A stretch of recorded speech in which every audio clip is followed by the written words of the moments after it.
Hello,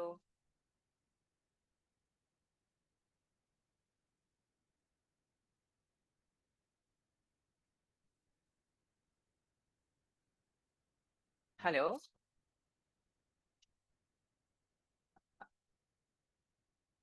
আপনারা কি শুনতে পাচ্ছেন?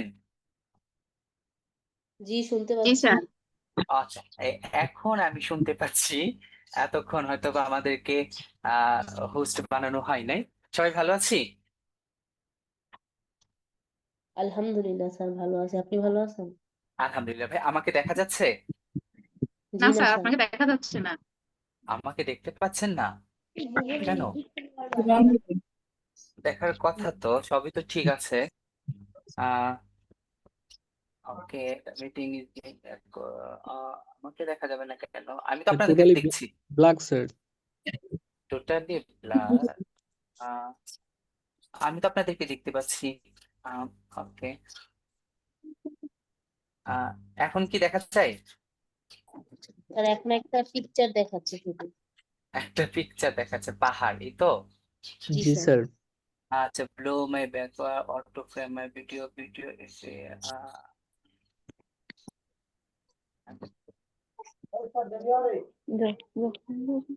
ক্লাস করতেছি, কথা বলতে পারবো না। Okay. ডিসমিস করে দিবো যে।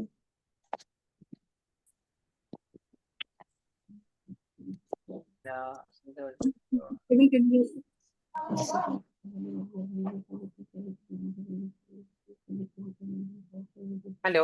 হ্যাঁ, এখন বোধহয় দেখা যাচ্ছে। হ্যাঁ, না দেখতে স্যার, পাচ্ছেন? দেখা যাইতেছে না তো।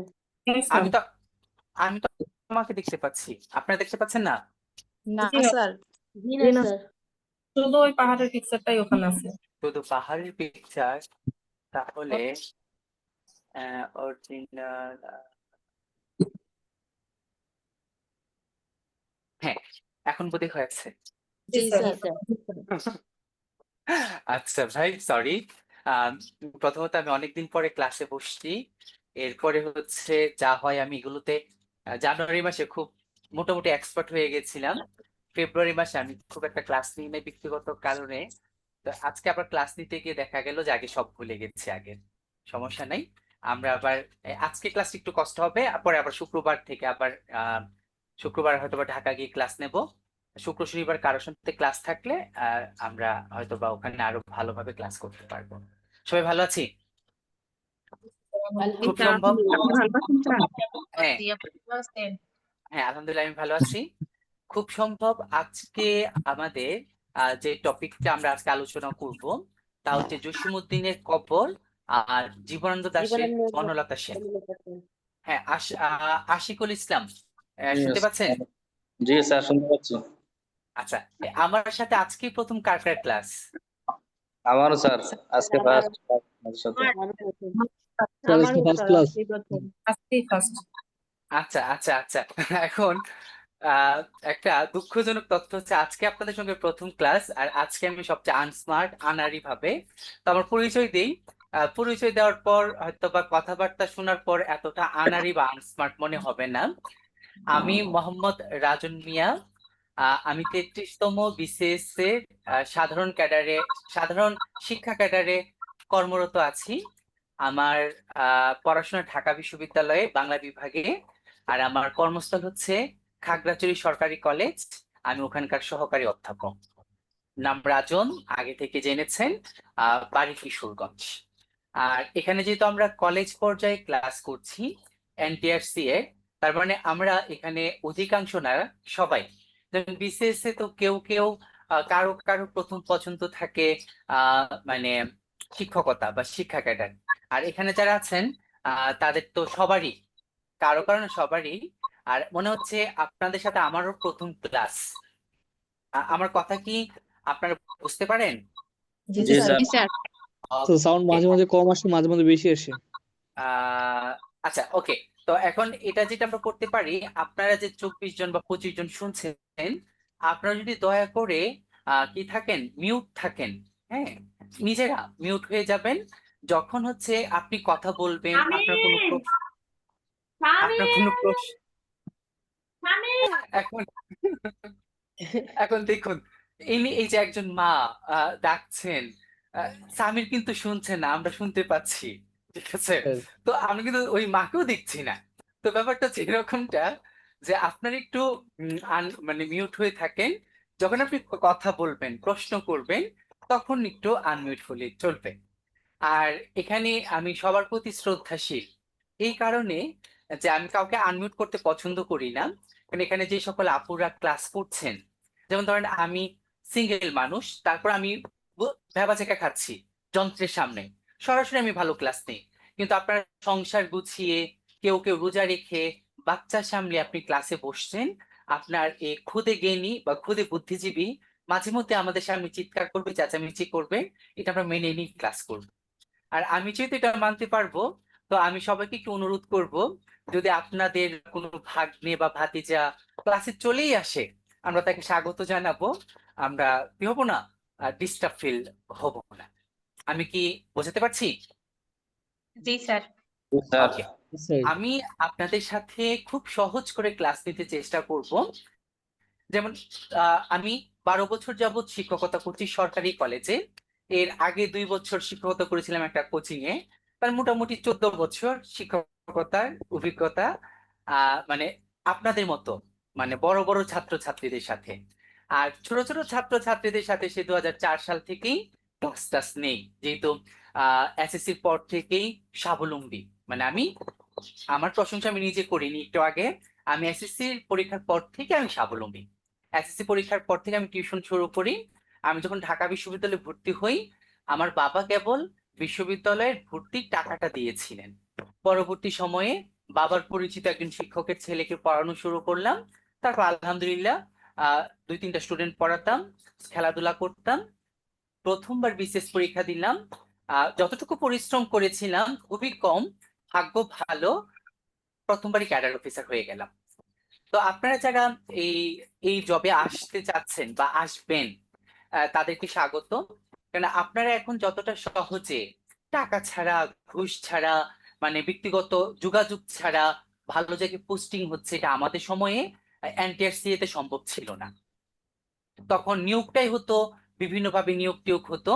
এবং এখন তো বিগত সরকার বা বর্তমান সরকার সব মিলিয়ে এটা খুবই, যে কয়েকটা ভালো কাজ এর মধ্যে একটা অন্যতম ভালো কাজ হচ্ছে এনটিআরসি একদম কেন্দ্রীয় ভাবে কি করা, প্রিলি, আগে তো প্রিলি, রিটেন, ভাইবা, তো এখন আবার 200 নম্বরই কি হয়ে যাবে, 100 নম্বর আপনার বাংলা, অঙ্ক, ইংরেজি, সাধারণ জ্ঞান সব মিলিয়ে। আর বাকি 100 নম্বর হচ্ছে আপনার অধীত বিষয়, অর্থাৎ আপনি যে বিষয়ে অনার্স মাস্টার্স করেছেন ওই বিষয়ে। আমি আমি যদি কোনো তথ্য ভুল দেই বা আপনার কাছে যদি কোনো তথ্য বিভ্রান্তকর মনে হয়, ভুল মনে হয়, আপনি অবশ্যই কথা বলবেন। আলভি, আপনি কি আমার কথা বুঝতে পারছেন? জি স্যার, শুনতেছি। আলভি, জি স্যার, জি। শুনছেন? আচ্ছা, জি এখন ব্যাপারটা হচ্ছে শোনা একটা বিষয়, বোঝা আরেকটা বিষয়, অনুধাবন করা আরেকটা বিষয়। বুঝতে পেরেছেন? হ্যাঁ, আলভির ম্যাডামের বাবুকে আমরা ইতিমধ্যে দেখে ফেললাম। তো ব্যাপার হচ্ছে এরকমটা যে স্যার।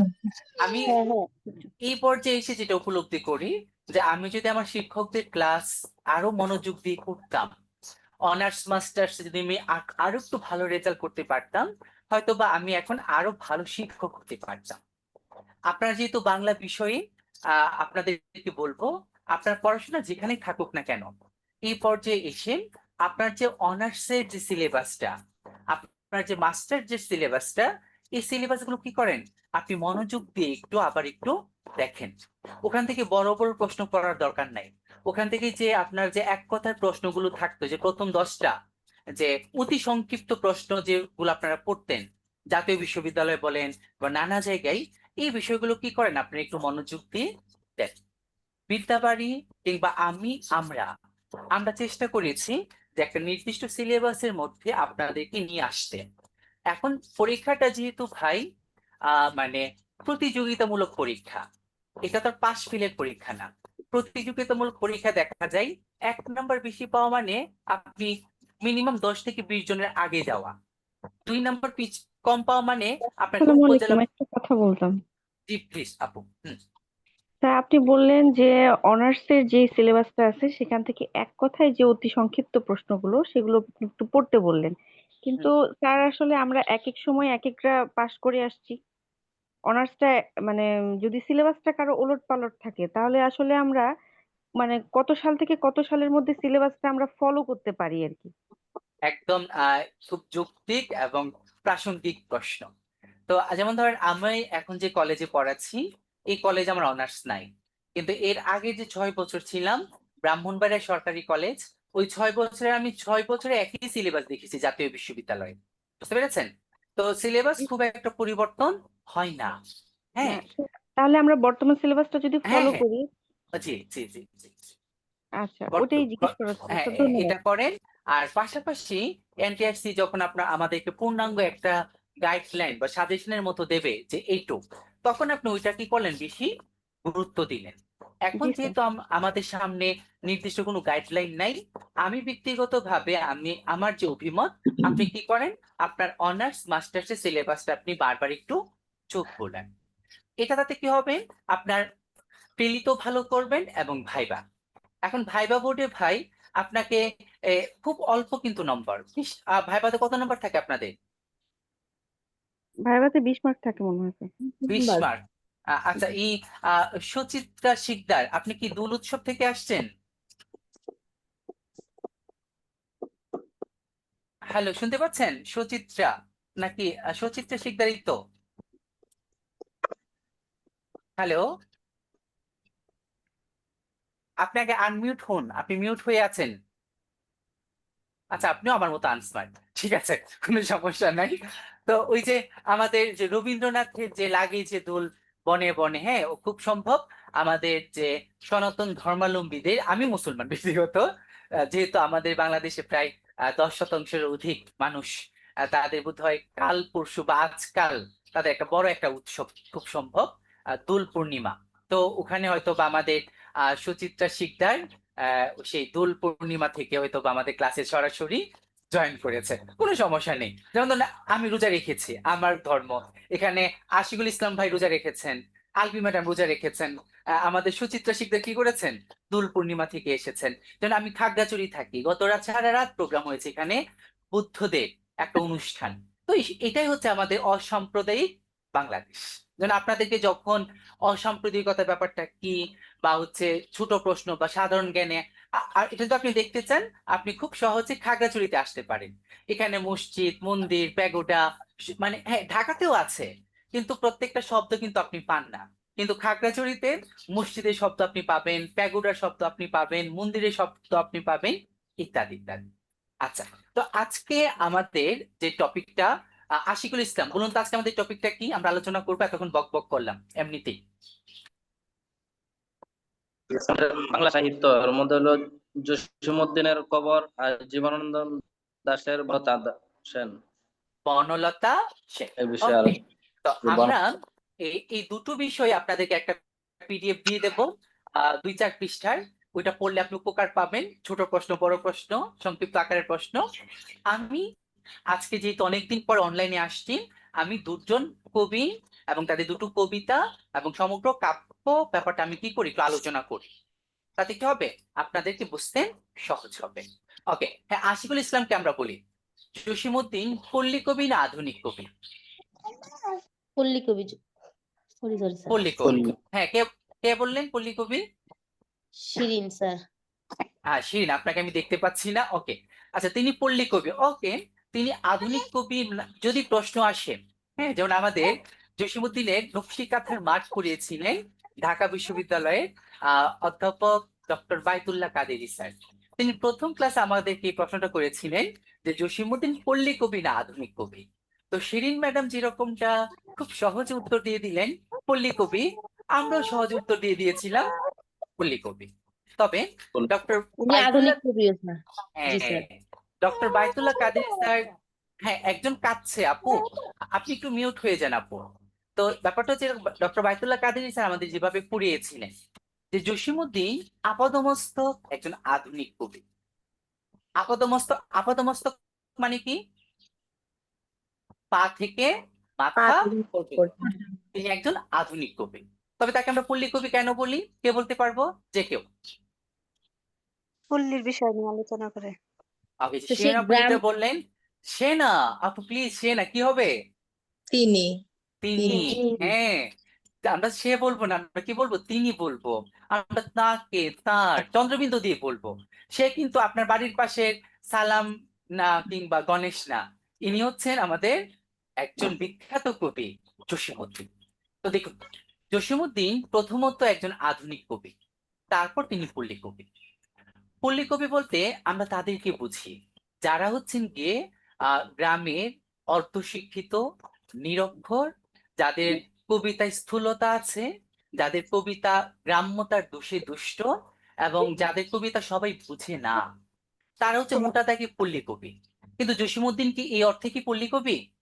না স্যার জি স্যার। না, কারণ তার কবিতায় তার কবিতা পৃথিবী যেখানে যত মানে বাংলা ভাষাভাষী আছেন, সবাই তার কবিতা বুঝতে পারে। জসীমউদ্দিন,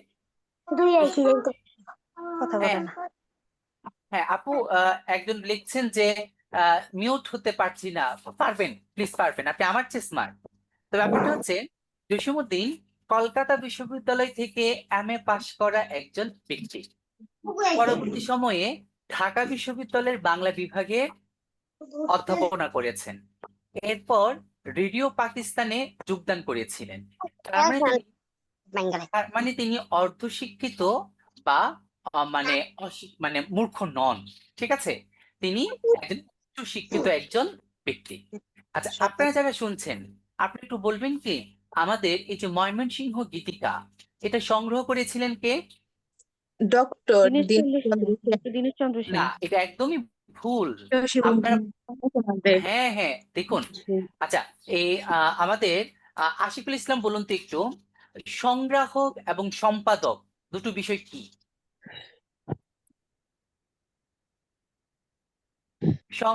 সংগ্রাহক কে আর সম্পাদক কে? তা আমি একটু বলি। হ্যাঁ বলুন। সংগ্রাহক বলতে স্যার মূলত সম্ভবত বুঝি আমরা যিনি সবগুলোকে একসাথে সংগ্রহ করেছেন, হুম একখানে করেছেন, একত্রিত করেছেন। হুম এবং সম্পাদক হলো যিনি সংগ্রহ করার পরে, সংগ্রহ হয়ে গেছে, তারপরে তিনি বইটা প্রকাশ করার জন্য সাহায্য করেছেন। একদমই ঠিক বলেছেন। এই যে আমাদের ময়মনসিংহ গীতিকা, হ্যাঁ, যেটি বিশ্বের 23টি ভাষায় অনুদিত হয়, এবং এটা 1923 সালে প্রকাশিত হয়। এটা সংগ্রহ করেছিলেন চন্দ্রকুমার দে, জসীমউদ্দিন, আশুতোষ চৌধুরী প্রমুখ। কে কে সংগ্রহ করেছেন? চন্দ্রকুমার দে, জসীমউদ্দিন, আশুতোষ চৌধুরী বা এরকম একজন, আরো দু একজন। আর এগুলো সম্পাদনা করেছিলেন ডক্টর দীনেশ দীনেশ চন্দ্র সেন। সেন। ডক্টর দীনেশ চন্দ্র সেন ছিলেন কলকাতা বিশ্ববিদ্যালয়ের ইতিহাস বিভাগের একজন অধ্যাপক, এবং তিনি বাংলা সাহিত্যের একটা গুরুত্বপূর্ণ কাজ করেছেন, যেটা আগে কেউ কখনো করে নাই। কে বলতে পারবো? ডক্টর দীনেশচন্দ্র সেন প্রথম ব্যক্তি যিনি বাংলা সাহিত্যের ইতিহাস বিষয়ক গ্রন্থ রচনা করেছিলেন। আশিকুল ইসলাম বলুন তো, তিনি কি করেছিলেন?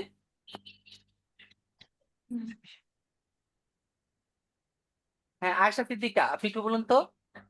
ইতিহাস বিষয়ক গ্রন্থ রচনা করেছিলেন। বাংলা সাহিত্যে প্রথম ইতিহাস বিশ্ব গ্রন্থ রচয়িতার নাম কি? ডক্টর দীনেশ চন্দ্র সেন। এবং ইনি নিয়োগ করেছিলেন কাদেরকে? জসীমউদ্দিন, চন্দ্রকুমার দে, ইনাদেরকে। এবং ওই গ্রন্থটা তিনি সম্পাদনা করেছিলেন, ময়মনসিংহ গীতিকা। আর এটা প্রকাশিত হয়েছিল কলকাতা বিশ্ববিদ্যালয় থেকে। কত সালে? একটু আগে বলেছি আমি, 1923 1923। এবং এটি বিশ্বের কতটি ভাষায় অনুদিত হয়? 23টি ভাষায়। 23টি ভাষায়। ওকে। এই যে জসীমউদ্দিন, যখন তিনি এই যে আমাদের ময়মনসিংহ গীতিকা মূলত কিশোরগঞ্জ, ময়মনসিংহ, নেত্রকোনা, হবিগঞ্জের কিছু অংশ ঘুরে ঘুরে এগুলো কি করতে হয়েছিল? সংগ্রহ করতে হয়েছিল। তো জসীমউদ্দিন যখন গফরগাঁও, আমাদের ময়মনসিংহ অঞ্চলে তার দায়িত্ব পড়ে, তো এখান থেকে তিনি যখন সংগ্রহ করেন, তখন এই যে গ্রামের মানুষ, তাদের জীবন, তাদের জীবিকা, তাদের প্রত্যাশা, তাদের প্রাপ্তি, তাদের প্রেম, তাদের আনন্দ বেদনা, মিলন বিরহ খুব কাছ থেকে লক্ষ্য করেছিলেন। এবং এগুলো তিনি বাংলা সাহিত্যে এত নিখুঁতভাবে উপস্থাপন করেছেন, তার আগে এগুলা কেউ আর করে নাই। তাই তাকে আমরা বলছি বাংলা সাহিত্যের পল্লী কবি। শারমিন ইমা, আপনি একটু বলুন তাকে আমরা বাংলা সাহিত্যের পল্লী কবি কেন বলি? স্যার তিনি পল্লীর মানুষের সুখ দুঃখের কথা, মিলন বিরহের কথা তার সাহিত্যে তুলে ধরেছেন এই জন্য। মানে খুব নিখুঁত ভাবে। এই যে যেমন ধরেন, আপনারা যদি বাংলা সাহিত্যের রূপাই, একটু আগে যখন আমরা একটু পর আলোচনা করব, রূপাই স্যার, এই স্যার। এই চরিত্রটা তিনি দেখেছিলেন গফরগাঁওয়ে। নকশি হ্যাঁ জি হ্যাঁ, স্যার। গফরগাঁওয়ে একটা যুবক দেখেছিলেন, তার নাম রূপাই, শক্তিশালী। এবং তিনি যখন নকশিকাঁথার মাঠ রচনা করেন, তখন একটা চরিত্র বানালেন, নাম দিয়েছিলেন রূপাই। এবং ইত্যাদি অনুষ্ঠানে হানিফ সংকেত কিন্তু রূপাইকে এনেছিলেন। আবার ওই যে আপনারা পড়েছেন, আসমানীকে দেখতে যদি তোমরা সবে চাও, রহিমউদ্দিনের ছোট্ট বাড়ি রসুলপুরে যাও। রসুলপুরে যাও। এই যে আসমানী, আসমানীও কিন্তু একটা বাস্তব চরিত্র। চরিত্র। এবং এই চরিত্রটাও কিন্তু 2012 বা 11 সালের দিকে ঢাকার বারডেম হাসপাতালে মৃত্যুবরণ করেন। এই যে খুব কাছ থেকে পল্লী প্রকৃতিটাকে দেখা, উপস্থাপন করা, মানুষগুলোকে তাদের মতো করে উপস্থাপন করা, এই জন্যই তাকে আমরা বলছি বাংলা সাহিত্যের পল্লী কবি। কিন্তু ভাষার দক্ষতা, প্রকাশ, শিল্প প্রকরণ, নানা দিক থেকে তিনি কি কবি? পল্লী কবি না আধুনিক কবি? আধুনিক কবি। আধুনিক, আধুনিক কবি। তাই জি স্যার। যদি আমরা এটা তিনি পল্লী কবি না আধুনিক কবি যদি একটু সহজ করে বলতে চাই বা লিখি, আয়েশা সিদ্দিকা আমার ভাতিজির নাম, আপনি একটু বলুন যে কিভাবে আপনি লিখবেন? আধুনিক কবি এটা এটা স্যার। তিনি পল্লী কবি না আধুনিক কবি, কিভাবে আপনি লিখবেন বা কি বুঝতে পেরেছেন? স্যার আধুনিক কবি, পল্লী কবি তো প্রথমত ছিলেন, এমনি মূলত তিনি আধুনিক কবি, যেহেতু 1800 সালের পরে জন্মগ্রহণ করে, ওটা তো স্যার আধুনিক যুগের পর্বে পড়ে। আচ্ছা, না আমি তো আরেকটু দুই একটা তথ্য বলেছিলাম। অর্থাৎ আমরা বলেছিলাম, হ্যাঁ তিনি কবি আচ্ছা। হিসেবে আধুনিক কবি।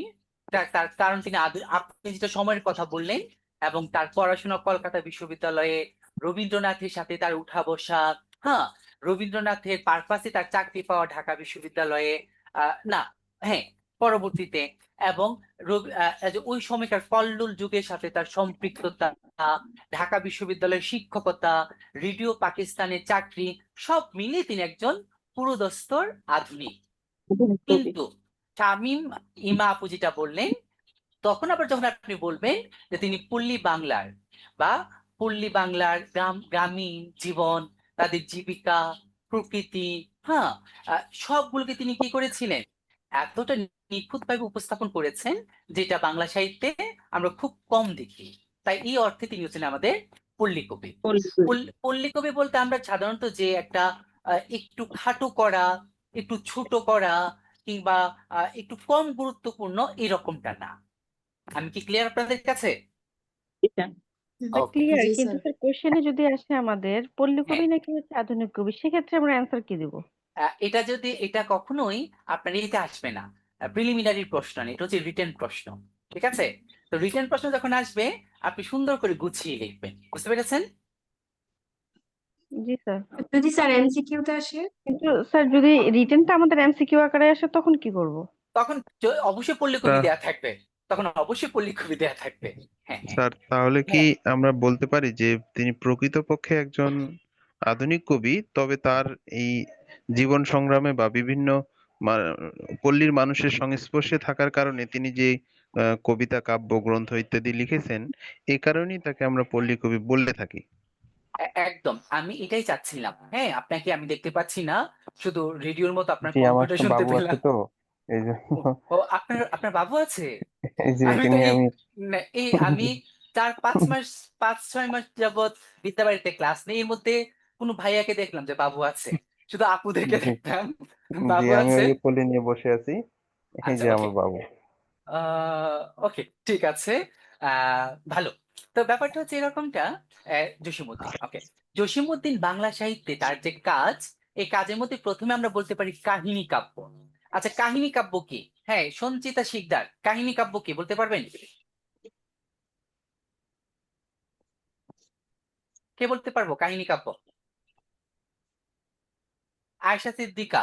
হ্যাঁ, স্যার কাহিনী কাব্য কি? কাব্যের কাব্যের বিষয়বস্তু কাহিনী আকারে মানে কাহিনীর মতো করে প্রকাশ করা হয়, এটাকে কাহিনী কাব্য বলে। দেখুন, গল্পের মতো করে চিত্রিত দুটো স্যার দুটো বর্ণনা করা হয়। কাহিনী কাব্য বলতে তার লিখিত অংশটা মূলত কবিতার মতো, কিন্তু তার ভাববস্তু বিশদ গল্পের মতো। হ্যাঁ, একদমই ঠিক। সবটা যদি আমি নেই, কাহিনী আকারে প্রকাশ করা। ওকে, আমাদের সুচিত্রা শিকদার তিনি উত্তর দিয়েছেন, তিনি কথা বলতে চাচ্ছেন না, তিনি দোল উৎসব থেকে ফিরেছেন। ওকে, তো ব্যাপারটা হচ্ছে এরকমটা, দুটো শব্দ, কাহিনী কাব্য। কাব্য মানে কবিতা, আর কাহিনী মানে কি একটা গল্প। যেমন ধরেন এই যে আজকে যে আমরা পড়বো কবর কবিতাটা যে আমরা পড়বো, এই কবর কবিতাটা অবশ্যই একটা বাংলা সাহিত্যের একটা শ্রেষ্ঠ কবিতা, কিন্তু এই কবিতার মধ্যে কিন্তু আমরা একটা কাহিনী পাই। কি কাহিনী পাবো? যে একজন বৃদ্ধ দাদু তার জীবন থেকে হারিয়ে যাওয়া পাঁচজন আত্মীয় বিয়োগ, এই যে একটা কাহিনীকে তিনি আমাদের সামনে কবিতা বা কাব্য আকারে উপস্থাপন করেছেন, তাই এটা হচ্ছে গিয়ে একটা কাহিনী কাব্য। তাই মানে এটা কাহিনী কাব্য না, ঠিক এটা কাব্য, কিন্তু কাহিনী কাব্যটা কি? কাহিনী কাব্য হচ্ছে কবি যখন বড় একটা কাহিনীকে কাব্য আকারে উপস্থাপন করেন, সেটা হচ্ছে একটা কাহিনী কাব্য। যেমন আমরা যদি একটা আলোচনা করি, নকশি কাঁথার মাঠ। এই নকশি কাঁথা মাঠে মানে নায়কটার নাম কি একটু আগে বলেছে, আপনিও বলেছেন, রূপাই রূপাই, রূপাই। আর মেয়েটা বা নায়িকার নাম কি? সাজু। এই যে কাহিনীটা আমরা দেখি। আচ্ছা বলুন তো, এই যে যদি কঠিন প্রশ্ন হয়, যেহেতু আপনার সবাই বাংলার, যে নকশি কাঁথার মাঠে প্রথম দৃশ্যে মানে বাংলাদেশের কোন ঋতুর বর্ণনা পায়? না, বৈশাখ মাসে। হ্যাঁ, চারপাশে হচ্ছে গিয়ে মানে পানি নেই, জল, ও জল নেই, ঠিক আছে। মানে তখন আমাদের সাজু কি হচ্ছেন, ওই যে আল্লাহ মেঘ দে পানি দে বলে বান্ধবীদেরকে নিয়ে কি করছেন, মানে চাল ডাল তুলছেন, তুলছিল। উদ্দেশ্য তুলছিলেন। মেয়ের বিয়ে দেওয়া। মানে তার মানে সময়টা কি ছিল, চৈত্র মাস আর বৈশাখ মাস, কারণ বসন্তের শেষ আর হচ্ছে মানে আমাদের গ্রীষ্মের শুরু, মানে চারপাশ চৌচির আর কি, একদম কাঠফাটা রোদে যেটা হয় আর কি। যখন রূপাইয়ের বাড়িতে গেলেন, রূপাইয়ের মা যখন সাজুকে চাল দিচ্ছিলেন, রূপাইয়ের দু চোখ আর সাজুর দু চোখ একত্র হলো, তাদের মধ্যে প্রণয় বা প্রেম। পরবর্তী সময়ে ঘটকের ঘটকালির মাধ্যমে তাদের বিয়ে হয়। বিয়ের পর তাদের সরল এক রৈখিক জীবন। হঠাৎ আমরা দেখতে পাই ওখানে কি দেখা দেয়, একটা মানে দুই গ্রামের মধ্যে দ্বন্দ্ব এবং লড়াই, এবং এই লড়াইয়ের ফলে যুদ্ধ না ঠিক লড়াই মানে যুদ্ধই। আমাদের রূপাই ছিল একজন লেঠেল। লেঠেল মানে কি? লাঠিয়াল। লাঠিয়াল। যেমন এই যে বর্তমানে এই যে আমাদের পয়লা বৈশাখে যে লাঠিয়াল খেলা দেখায়, কিন্তু এটা কিন্তু একটা সময় খেলা ছিল না, এটা ছিল লড়াই। মারামারি। অর্থাৎ জমিদারদের ল্যাঠেল বাহিনী, যার বাহিনী যত বেশি শক্ত মানে শক্তিশালী, তিনি তত বড় জমিদার ছিলেন। তো এই যে আমাদের রূপাই অন্য গ্রামের সঙ্গে দ্বন্দ্ব লড়াই, কয়েকজন হতাহত হয়, পুলিশের ভয়ে গ্রাম ছাড়া হলে রূপাই। এদিকে সাজু রূপাইকে মানে রূপাইয়ের বিরহ কাতর সাজু, তিনি তার মাকে বললেন, সুই সুতো দাও, আমি একটা নকশি কাঁথা বানাবো।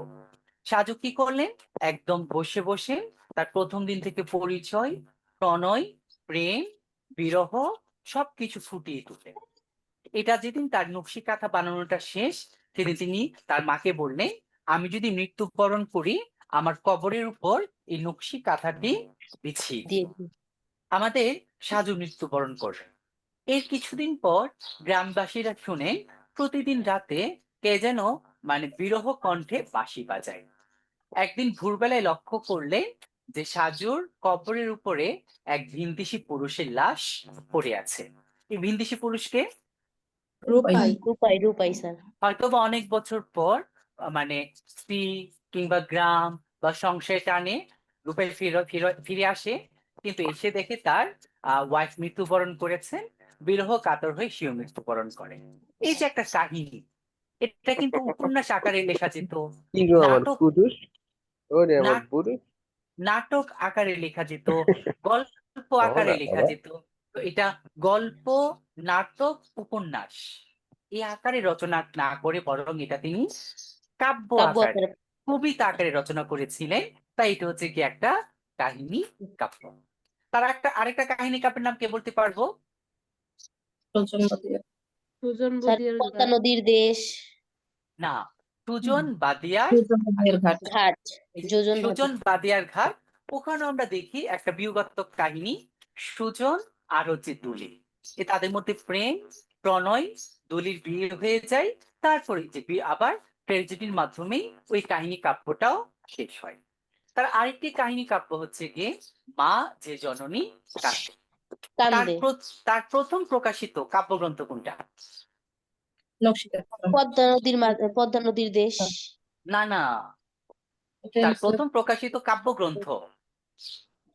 প্রথম প্রকাশিত হ্যাঁ সঞ্চিত, আপনি বলুন তো, বলতে পারবেন প্রথম প্রকাশিত কাব্যগ্রন্থ? রূপসী বাংলা। আরে ভাই, মাটির কান্না, মাটির কান্না, রাখালি। রাখালি। রাখালি, রাখালি, রাখালি। রাখালি রাখালি। শুনেন, এত অন্যমনস্ক হলে পড়াশোনা থেকে এত দূরে থাকলে তাই চাকরি হবে? হ্যাঁ, পড়ছি জসীমউদ্দিন আর আপনি বলছেন রূপসী বাংলা। রূপসী বাংলার সাথে তো আমাদের জসীমউদ্দিনের কোনো সম্পর্ক নেই। আপুরা যে সকল উত্তরগুলো হ্যাঁ জীবনানন্দ দাশের হচ্ছে রূপসী বাংলা। সেটাই তো, আপুরা যে সকল উত্তর দিয়েছিলেন যে মা যে জননী কান্দে বা ইত্যাদি, অর্থাৎ সবই জসীমউদ্দিনের ছিল। আর আপনি একদম জসীমউদ্দিনকে ছাড়িয়ে জীবনানন্দ দাশের কাছে এসে কি বললেন? রূপসী বাংলা। রূপসী বাংলা। মানে একদম তাকে আপনি অস্বীকারই করে ফেললেন। এত তো আত্মভোলা হলে চলবে না। আচ্ছা ওকে, তো এই যে রাখালি কাব্যগ্রন্থে থেকে, হ্যাঁ আচ্ছা একটু 1 মিনিট আমি আসতেছি। ওকে আনসার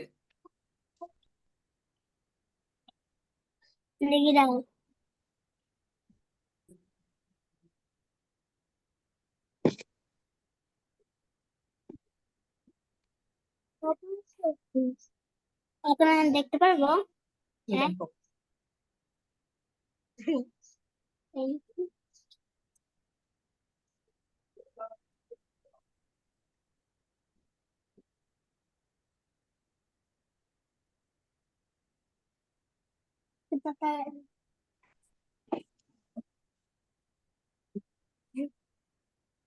আসে না কেন?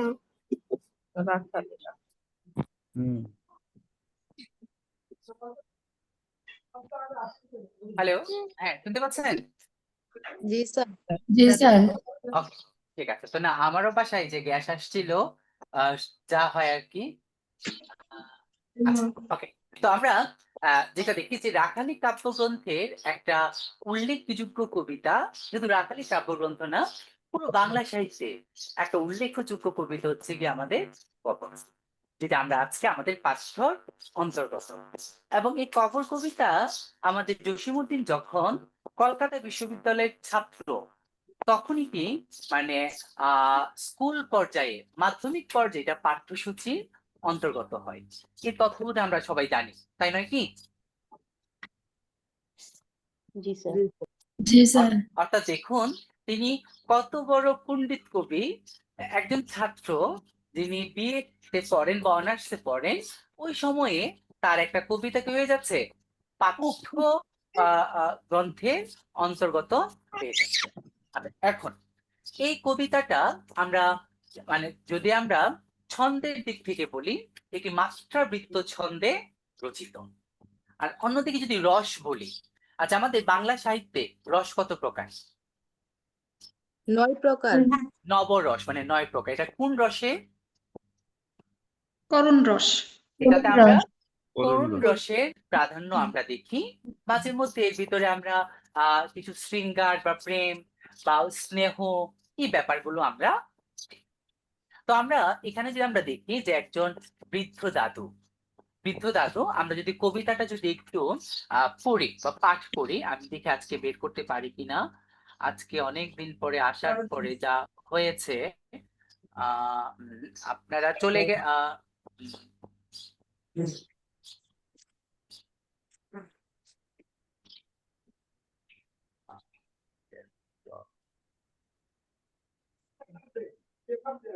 আচ্ছা আপনারা কি আমাকে দেখতে পাচ্ছেন? হ্যাঁ স্যার ওকে, যদি একটু দেখেন তাহলে আমরা একটু কবিতাটা একটু পাঠ করি। আমরা একটু পাঠ করি। আচ্ছা, দেখুন এই কবিতাটাতে আমরা মূলত কি কি পাই। যেমন ধর প্রথমত আমরা দেখতে পাবো, আচ্ছা কবিতাটা আমরা একটু পাঠ করে ফেলি, তাহলে কি কি পাই এটা আমরা পরবর্তীতে আমরা নিজেরাই কি করতে পারবো, আমরা এখানে বলতে পারবো। যেমন আমি যদি একটু প্রথম অংশ যদি একটু পাঠ করি, বা ওইটা অনেকের হয়তো বা আপনাদের মুখস্থ। এইখানে তোর দাদির কবর, ডালিম গাছের তলে, 30 বছর ভিজায় রেখেছি দুই নয়নের জলে। এতটুকু তারে ঘরে এনেছিল, সোনার মতন মুখ, পুতুলের বিয়ে ভেঙে গেল বলে কেঁদে ভাসাইত। আচ্ছা, এই 4 লাইনে আমরা ওই তৎকালীন পল্লী বাংলার কোন চিত্রটা দেখতে পাই? বাল্য বিবাহ মানে বাল্য বিয়ে। হ্যাঁ, যেমন ধরেন, ও আপনার শুনলে অবাক হবেন যে আমাদের এই যে কবি জসিমউদ্দিন, তিনিও কিন্তু বাল্য বিয়ে করেছিলেন। আপনারা কি জানেন? জি না।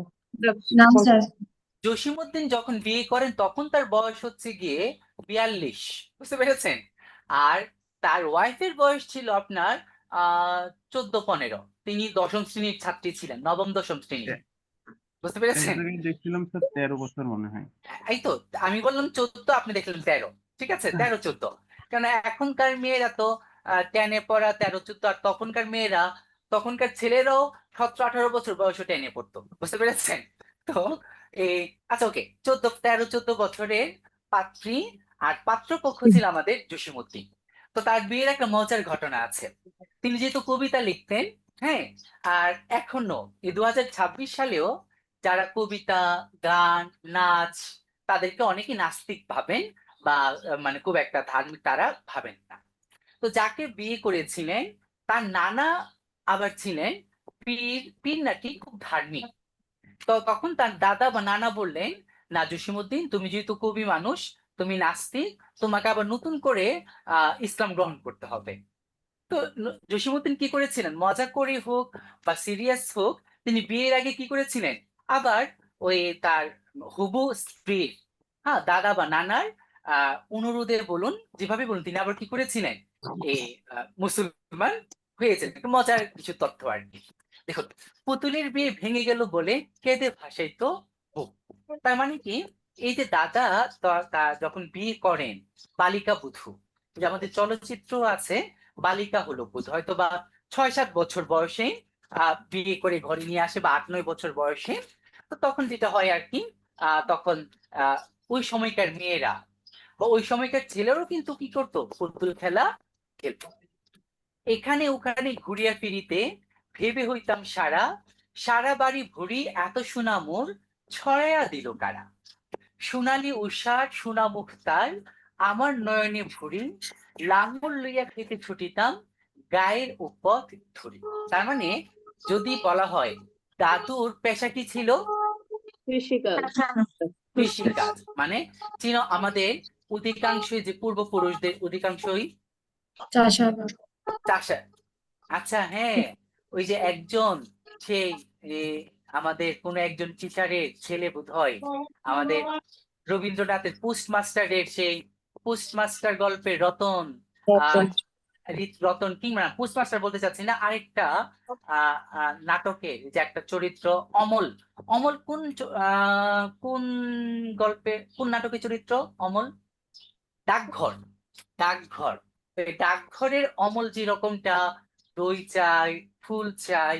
তো আমারও মনে হচ্ছিল যে ব্যাকগ্রাউন্ডে আমাদের একটা ছেলে, সেও অমলের মতো, আমি যা বলছি আপনি যা বলছেন সে কি করছে, রিপিট করছিল। আপনাকে আমাকে শুনতে পাচ্ছেন? জি হ্যাঁ স্যার ওকে, তাকাই। দেখুন, যাইবার জি কালে স্যার। যাইবার কালে ফিরে ফিরে তারে দেখে লইতাম কত, এই কথা লইয়া ভাবি সাপ মোরে, তামাশা করিত শত। এই যে দেখুন, এই যে চিরন্তন গ্রামীণ জীবনে দেবর ভাবি যে একটা নিষ্কলুষ যে একটা সম্পর্ক। হ্যাঁ, তাহলে এই যে বর্তমান 2026 সালে এসে ছেলে মেয়ে বন্ধুত্ব বলেন বা দেবর ভাবি বলেন, বা নরনারীর প্রেমে যে স্থূল একটা ব্যাপার স্যাপার।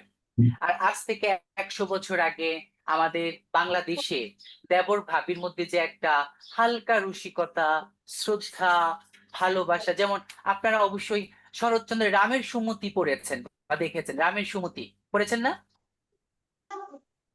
ওখানে তো ওখানে যেটা রামের সুমতিতে আমরা যেরকমটা দেখি যে দেবর ভাবির যে একটা মিষ্টি মধুর বা স্নেহ স্নেহ প্রেমের যে একটা সম্পর্ক, তো এখানে আমরা দেখি এই কথা লইয়া ভাবিসা পড়ে তামাশা করিত শত, অর্থাৎ ওই যে গ্রামীণ ভাবিরা দেবর নতুন বিয়ে করেছে, যাবার সময় বারবার কি করছে, স্ত্রীর দিকে তাকাচ্ছে, তিনি মিটমিট করে হাসতেন বা পরবর্তীতে তাকে বিভিন্ন কথাবার্তা শোনাতেন।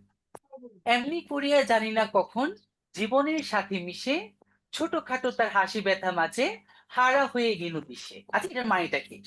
এমনি করিয়া জানি না কখন জীবনের সাথে মিশে ছোটখাটো তার হাসি ব্যথা মাঝে হারা হইয়া গেল দিশে, এর মানেটা কি?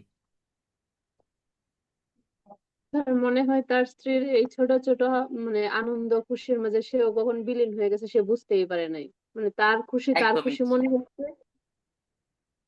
তার একদমই দুঃখটাও ঠিক, মানে ওর স্বামীর দুঃখ মনে হয়েছে। একদমই ঠিক, একদমই ঠিক। তাহলে যে আপনি যে কথাগুলো বললেন, এটা যদি আমরা এখন বর্তমান 2026 সালে যদি আমরা আমাদের চারপাশে কি করি, আপনার প্রয়োগ করে, এই যে দুদিন আগে দেখলাম একজন সেলিব্রিটির ওয়াইফ কি করেছে, সুইসাইড করেছে, আবার দেখলাম আরেক সেলিব্রিটি বিয়ে করেছে, সবই হচ্ছে গিয়ে লোক দেখানো। হ্যাঁ, যেমন ওই দিন এক সেলিব্রিটি বলেছিল আমরা সবকিছু না কি করতে চাই, পাবলিশ করতে চাই। হ্যাঁ, এর জন্য ওই যে কোনো সম্পর্ক যত বেশি লুকানো হয়, বিশেষ করে প্রেম, দাম্পত্য সম্পর্ক বা কারোর প্রতি রাগ অনুরাগ যত বেশি গোপনে বা আড়ালে হয়, এটা তত বেশি স্থায়ী হয়। বুঝতে পারছেন? তো এটাই তো, এই যে তাদের এই যে বালিকা বধূ বা একটা বালিকা বা শিশু বয়সে বউ হয়ে আসলো, একজন কিশোর বা যুবক, তার সঙ্গে তার সম্পর্ক, প্রতিদিন তাদের মধ্যে দেখা কথা বলা, এইটার মধ্যে তাদের মধ্যে যে একজন আপু যেটা বললেন যে দুজনের সুখ দুঃখ কি হয়ে যাওয়া, এক হয়ে যাওয়া, মিলেমিশে একাকার হয়ে যাওয়া। দেখো, বাপের বাড়িতে যাইবার কালে কহিত ধরিয়া পা, আমারে দেখিতে যাইও কিন্তু উজান তলির গা। আচ্ছা, এই যে একটা নায়র যে ব্যাপারটা, আচ্ছা আপনারা কি 1000 বছর ধরে উপন্যাসটা পড়েছেন কেউ? জি জি স্যার। যারা পড়েছেন তারা কিন্তু দেখেছেন যে টুনি যখন বাপের বাড়িতে যায়, হ্যাঁ, আর মুকবুলের প্রথমা স্ত্রীর কন্যার যখন বিয়ে ঠিকঠাক হয়, টুনিকে কিন্তু নিতে আসে, কে নিতে আসে টুনিকে? মন্তু মন্তু মিয়া, অর্থাৎ দেবর কিন্তু নিতে আসে, মন্তু অর্থাৎ হ্যাঁ, টুনির যে হাজবেন্ড সে যায় নাই, তাকে নিতে যায় তার দেবর মন্তু মিয়া, দেবর মন্তু মিয়া। দেখুন, তো এই যে আমাদের ওই দাদি তার বরকে বলছেন বাপের বাড়িতে যাইবার কালে কহিত ধরিয়া পা, আমারে দেখিতে যাইও কিন্তু উজান তলির গা। তার মানে তার যে গ্রাম উজানতলি। শাপলার হাটে তরমুজ বিছি 2 স্যার, পয়সা এই করে। উজানতলিটা আসলে কোথাকার? আচ্ছা, উজানতলি, উজানতলির গা এটা আসলে কোন জায়গা?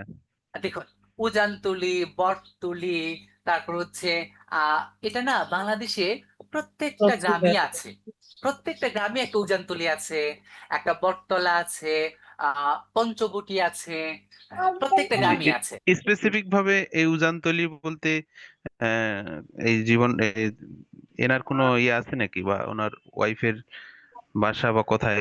স্পেসিফিক এটা নয় না, না, এমনিতেই শুধু নাম? এমনিতে এমনিতে এই, তবে এই মুহূর্তে তার ব্যক্তিগত কিনা আমি ঠিক এই মুহূর্তে আমার মনে পড়ছে না। তবে আমি তার জন্ম ভিটায় কয়েকবারই গেছি, মানে ফরিদপুরে, অনেক সুন্দর ফরিদপুর। দেখেন, শাপলার হাটে, দেখুন এই যে হাট, শাপলার হাট বা কাছারি হাট, বাজার, এগুলো প্রত্যেকটা জেলাতেই থাকে কিন্তু এক একটা এরকম হাট। তরমুজ বিছি 2 পয়সা করি দেরি, পুতির মালার এক ছড়া নিতে কখনো হতো না দেরি। আচ্ছা, 2 পয়সা করে দেরি মানে এটা কি? 2 পয়সায় দেরি বিক্রি। হুম, 2 পয়সা করে দেরি মানে দরে, মানে 1 কেজি তরমুজ কত পয়সা? 2 পয়সা। 2 পয়সা। আর পুতির মালার এক ছড়া নিতে কখনো হতো না দেরি। এই যে বালিকা বধূর জন্য তিনি কি নিয়ে যেতেন? পুতির মালা। পুঁথির মালা। মানে অর্থাৎ দেখুন, এই যে আমাদের গৌতম বুদ্ধ যেটা বলেছেন, আমাদের জীবনে সকল হতাশার মূলে হচ্ছে গিয়ে প্রত্যাশা। যার জীবনের প্রত্যাশা যত বেশি, তার জীবনে হতাশা তত বেশি। এই যে আজকালকার মেয়েরা বা বালিকারা বা বউয়েরা হয়তোবা ওই একটা নেকলেস পেলো ততটা খুশি হয় না যতটা ওই যে গ্রামীণ পূজান্তলী যার বাড়ি পুতির মালা পেলে তার যে সুখ, যে আনন্দটা। আচ্ছা, সুখ বা আনন্দ বা শান্তিটা কিন্তু পুরোটাই আপেক্ষিক। আচ্ছা, আপনারা কি এখন ইন্টারমিডিয়েটে পাঠ্য একটা গল্প, এই গল্পটার নাম হচ্ছে নেকলেস, গল্পটা পড়েছেন? জি জি, নেকলেস পড়েছি। পড়েছেন নেকলেস? জি পড়েছি স্যার। এই নেকলেস গল্পটার মধ্যে আপনারা, হ্যাঁ, নেকলেস গল্পের মধ্যে আপনারা দেখবেন যে একজন মানুষ একটা পুঁথির নেকলেস ছিল, এটাকে সে মনে করে হীরার নেকলেস। এই যে হীরার আপেক্ষিক, এই যে আমরা আগে অঙ্ক করতাম না, ফাংশন এ বা বি ধরতাম বা ধরে, তার এখন বান্ধবীর কাছ থেকে ধার নিয়ে এসেছিল। হ্যাঁ, তার নিয়ে এসেছিল। দেখুন, সে কিন্তু নিয়ে আসছে পুঁথির মালা, আর সে ভাবে এটা হচ্ছে গিয়ে কি যে হীরার নেকলেস থেকে নিয়ে আসছে, তার মানে এটা ডায়মন্ডই হবে। ডায়মন্ড। তার মানে যাদেরকে আমরা বড় লুকস ভাবি, বড় লুকস, তারা সবাই বুঝি ডায়মন্ড পরে বা ইত্যাদি ইত্যাদি পরে, ব্যাপারটা তা না। এই যে একটা হিরের নেকলেসের জন্য আমাদের মাদাম লুইসেল আর তার হাজবেন্ডকে 10 বছর কি করতে হয়েছিল? শ্রম দিয়ে এই টাকা উপার্জন করতে হয়েছিল। ঋণটা পরিশোধ করতে হয়েছিল, সে 43,000 টাকা। তার মানে দেখুন, এই যে সুখ, সে যদি তার হাজবেন্ডের দেওয়া ওই যে গোলাপ ফুলের মালাটার মধ্যে সুখ খুঁজে পেত, তাহলে তার জীবন থেকে 10 বছর হারাতো না। এটাই দেখুন, পুঁথির মালার এক ছড়া নিতে কখনো হতো না দেরি।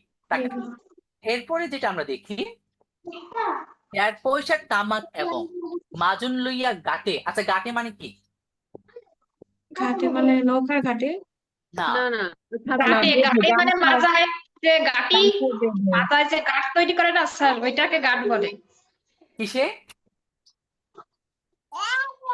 স্যার, আমরা মাজাই করে, আগের মানুষ মাজাই করে নিত, ওটাকে গাঁট Okay. বলে স্যার। হ্যাঁ হ্যাঁ, একদম ঠিক বলেছেন, মাজা বা কোমরের কথা। হ্যাঁ, কোমরের মানে যেমন কথা। আমাদের কিশোরগঞ্জে বলে গাঁটটি, গাঁটটি। গাঁটটি। তাহলে এই যে আজকে আমরা আমরা যখন বেড়াতে যান, বিশাল বিশাল সাইজের অনেক দামি দামি ব্র্যান্ডের কি নিয়ে যান?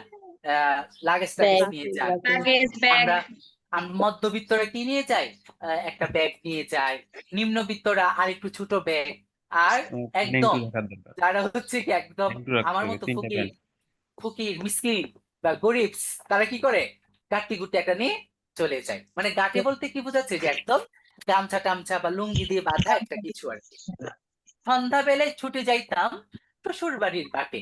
আচ্ছা, ওকে, আমরা ছোটবেলাও থাকতে দেখেছি আমাদের খালু যখন আসতেন, যেহেতু আমাদের খালামার বিয়ে দেখেছি আমরা, খালু সবসময় সন্ধ্যায় আসতেন এবং দেখতাম অধিকাংশ দুলা ভাই বা নতুন বিয়ের পর বর যখন শ্বশুর বাড়িতে বেড়াতে আসতেন, সন্ধ্যার পরে বেড়াতে যেত। কারণটা কি, কে বলতে পারবো? সারাদিনে সব কাজকর্ম শেষ করে যেত আর কি হ্যাঁ, শ্বশুর বাড়িতে। দুটো কারণ হতে পারে। এই যে আপনি যেটা বললেন যে কৃষিভিত্তিক সমাজ, সারাদিন কাজ, আর দ্বিতীয় যে লুকোজ লজ্জা, যে শ্বশুর বাড়ি যাচ্ছে, মানে কে কি বলে। যেমন ঘরে যেরকম ভাবি আছে, এরকম তো তার স্ত্রী।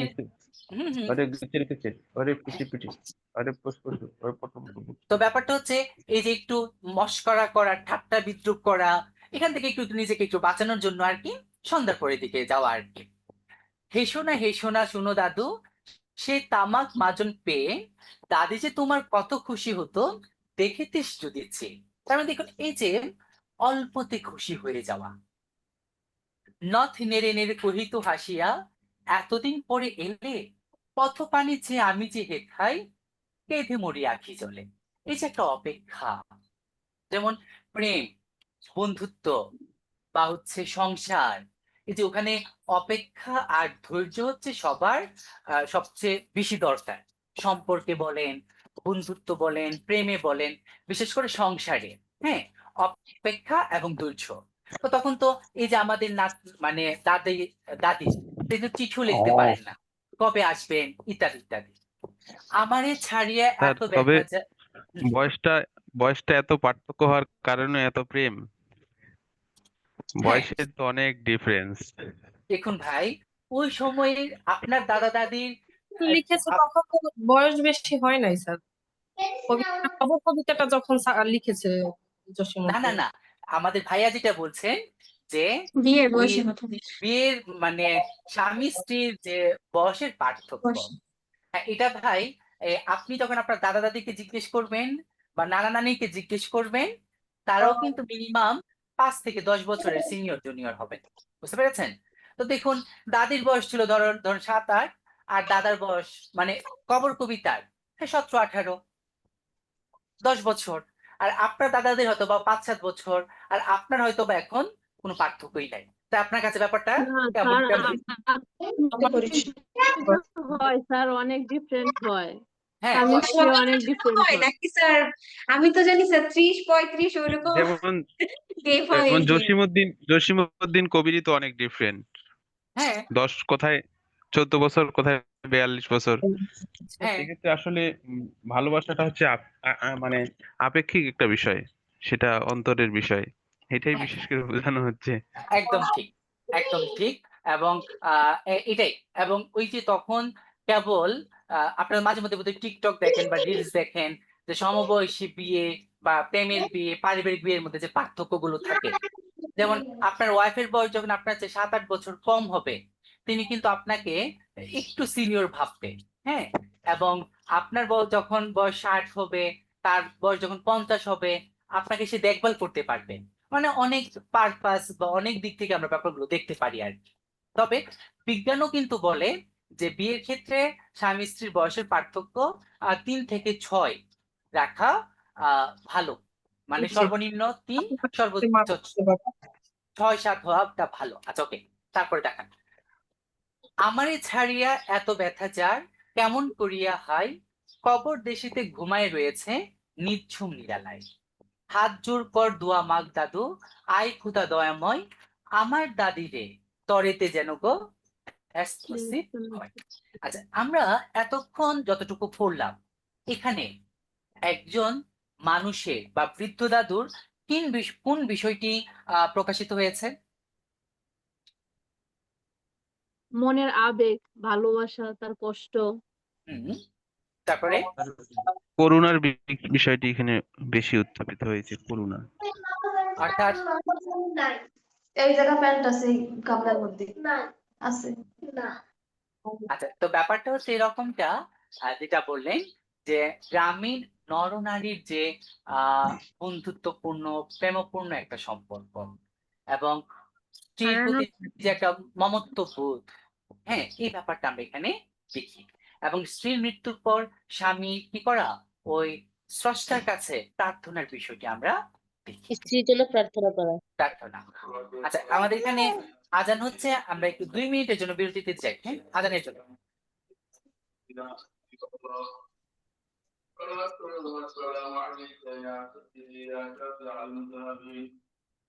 وعلى آلك وأصحابك سيدنا رحمة للعالمين.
মিউট করা আছে, আনমিউট করা আছে, সরো।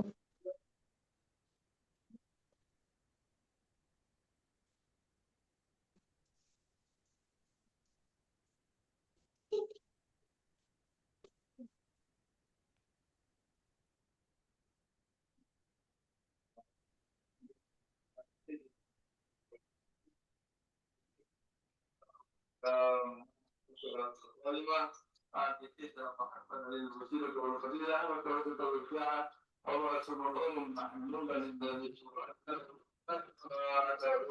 القيامة إنك لا تخلف الميعاد. আসসালামু আলাইকুম, শুনতে পাচ্ছেন? স্যার তো আমরা যেখানে ছিলাম, তারপরে শূন্য জীবনে যত কাটিয়াছি পারি, যেখানে যাহারে জড়ায় ধরেছি সেই চলে গেছে ছাড়ি। শত কাফনে শত কবরে অঙ্ক হৃদয়ে আঁকি, গুনিয়া গুনিয়া ভুল করে গুনি সারা রাত দিন রাত জাগি। এই মোর হাতে কোদাল ধরিয়া কঠিন মাটির তলে গাড়িয়া দিয়েছি কত সুনামুখ নাওয়ায় চোখে চলে। মাটিরে আমি যে বড় ভালোবাসি, মাটিতে লাগাই বউ, আয় আয় দাদু গলাগলি ধরে কেড়ে যদি হয় সুখ। তো এই যে এখানে আমরা দেখতে পারলাম তার স্ত্রীর মৃত্যুর পর বিরহ কাতর একজন স্বামী বা একজন পুরুষ বা একজন মানুষ পরবর্তী জীবনে তার যে আরো আত্মীয়দের মৃত্যুর কথা তিনি বলবেন, একটা ভূমিকা তিনি আমাদেরকে দিলেন। আমরা একটু আগে দেখেছিলাম বৃদ্ধ দাদু এবং দাদির প্রেম। এখন আমরা দেখব এই বৃদ্ধ দাদুর তার বড় ছেলে এবং ছেলের বউ, তাদের মধ্যে যে একটা প্রেম এবং সৌন্দর্য, মানে সাংসারিক যে বিষয়টা আমরা এখানে একটু আমরা দেখবো। এইখানে তোর বাপজি ঘুমাই, এইখানে তোর মা, কাঁদছিস তুই, কি করিব দাদু পরাণ যে মানে না। সেই ফাল্গুনি বাপ তোর এসে কহিল আমারে ডাকি, বাজান আমার শরীর আজিকে কি যে করি থাকি থাকি। ঘরের মেঝেতে শক্তি বিছাইয়ে কহিলাম বাঁচা সও, সেই শোয়া যে সেই শোয়া হবে তাহা কি জানিত কেউ। গুড়ের কাফনে সাজে তাহারে চলিলাম জবে লয়ে, তুমি যে কহিলা বাজানিরে মোর কোথা যাও দাদুর লয়ে। তোমার কথার উত্তর দিতে কথা থেমে গেল মুখে, সারা দুনিয়ার যত ভাষা আছে কেঁদে ফেরে গেল। দেখুন, এই যে একটা ট্র্যাজিক একটা দৃশ্য, যে একজন বাবা তার নিজের কাঁধে নিজের সন্তানের লাশ, যেটা আমাদের যে লোকজ কথাবার্তা, যে পৃথিবীতে সবচেয়ে ভারী হয় পিতার কাঁধে সন্তানের লাশ।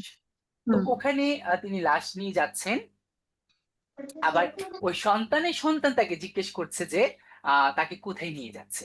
মানে এই যে একটা মানে ট্র্যাজিক বা এই যে একটা মানে বর্ণনা, হ্যাঁ, এটা আমাদের বাংলা সাহিত্যে আমরা খুব বিরল আমরা দেখি। আপনারা যখন মেঘনাদ বধ কাব্য আপনারা অবশ্যই পড়েছেন সেকেন্ড ইয়ারে, ওখানে আমরা দেখেছি যে পুত্র সুখে কাতর রাবণ মেঘনাদকে দাহ করার ফলে তিনি 7 দিনের যুদ্ধবিরতিতে গেলেন, কিন্তু ওখানে কিন্তু রাবণের কোনো নাতির প্রসঙ্গ নাই।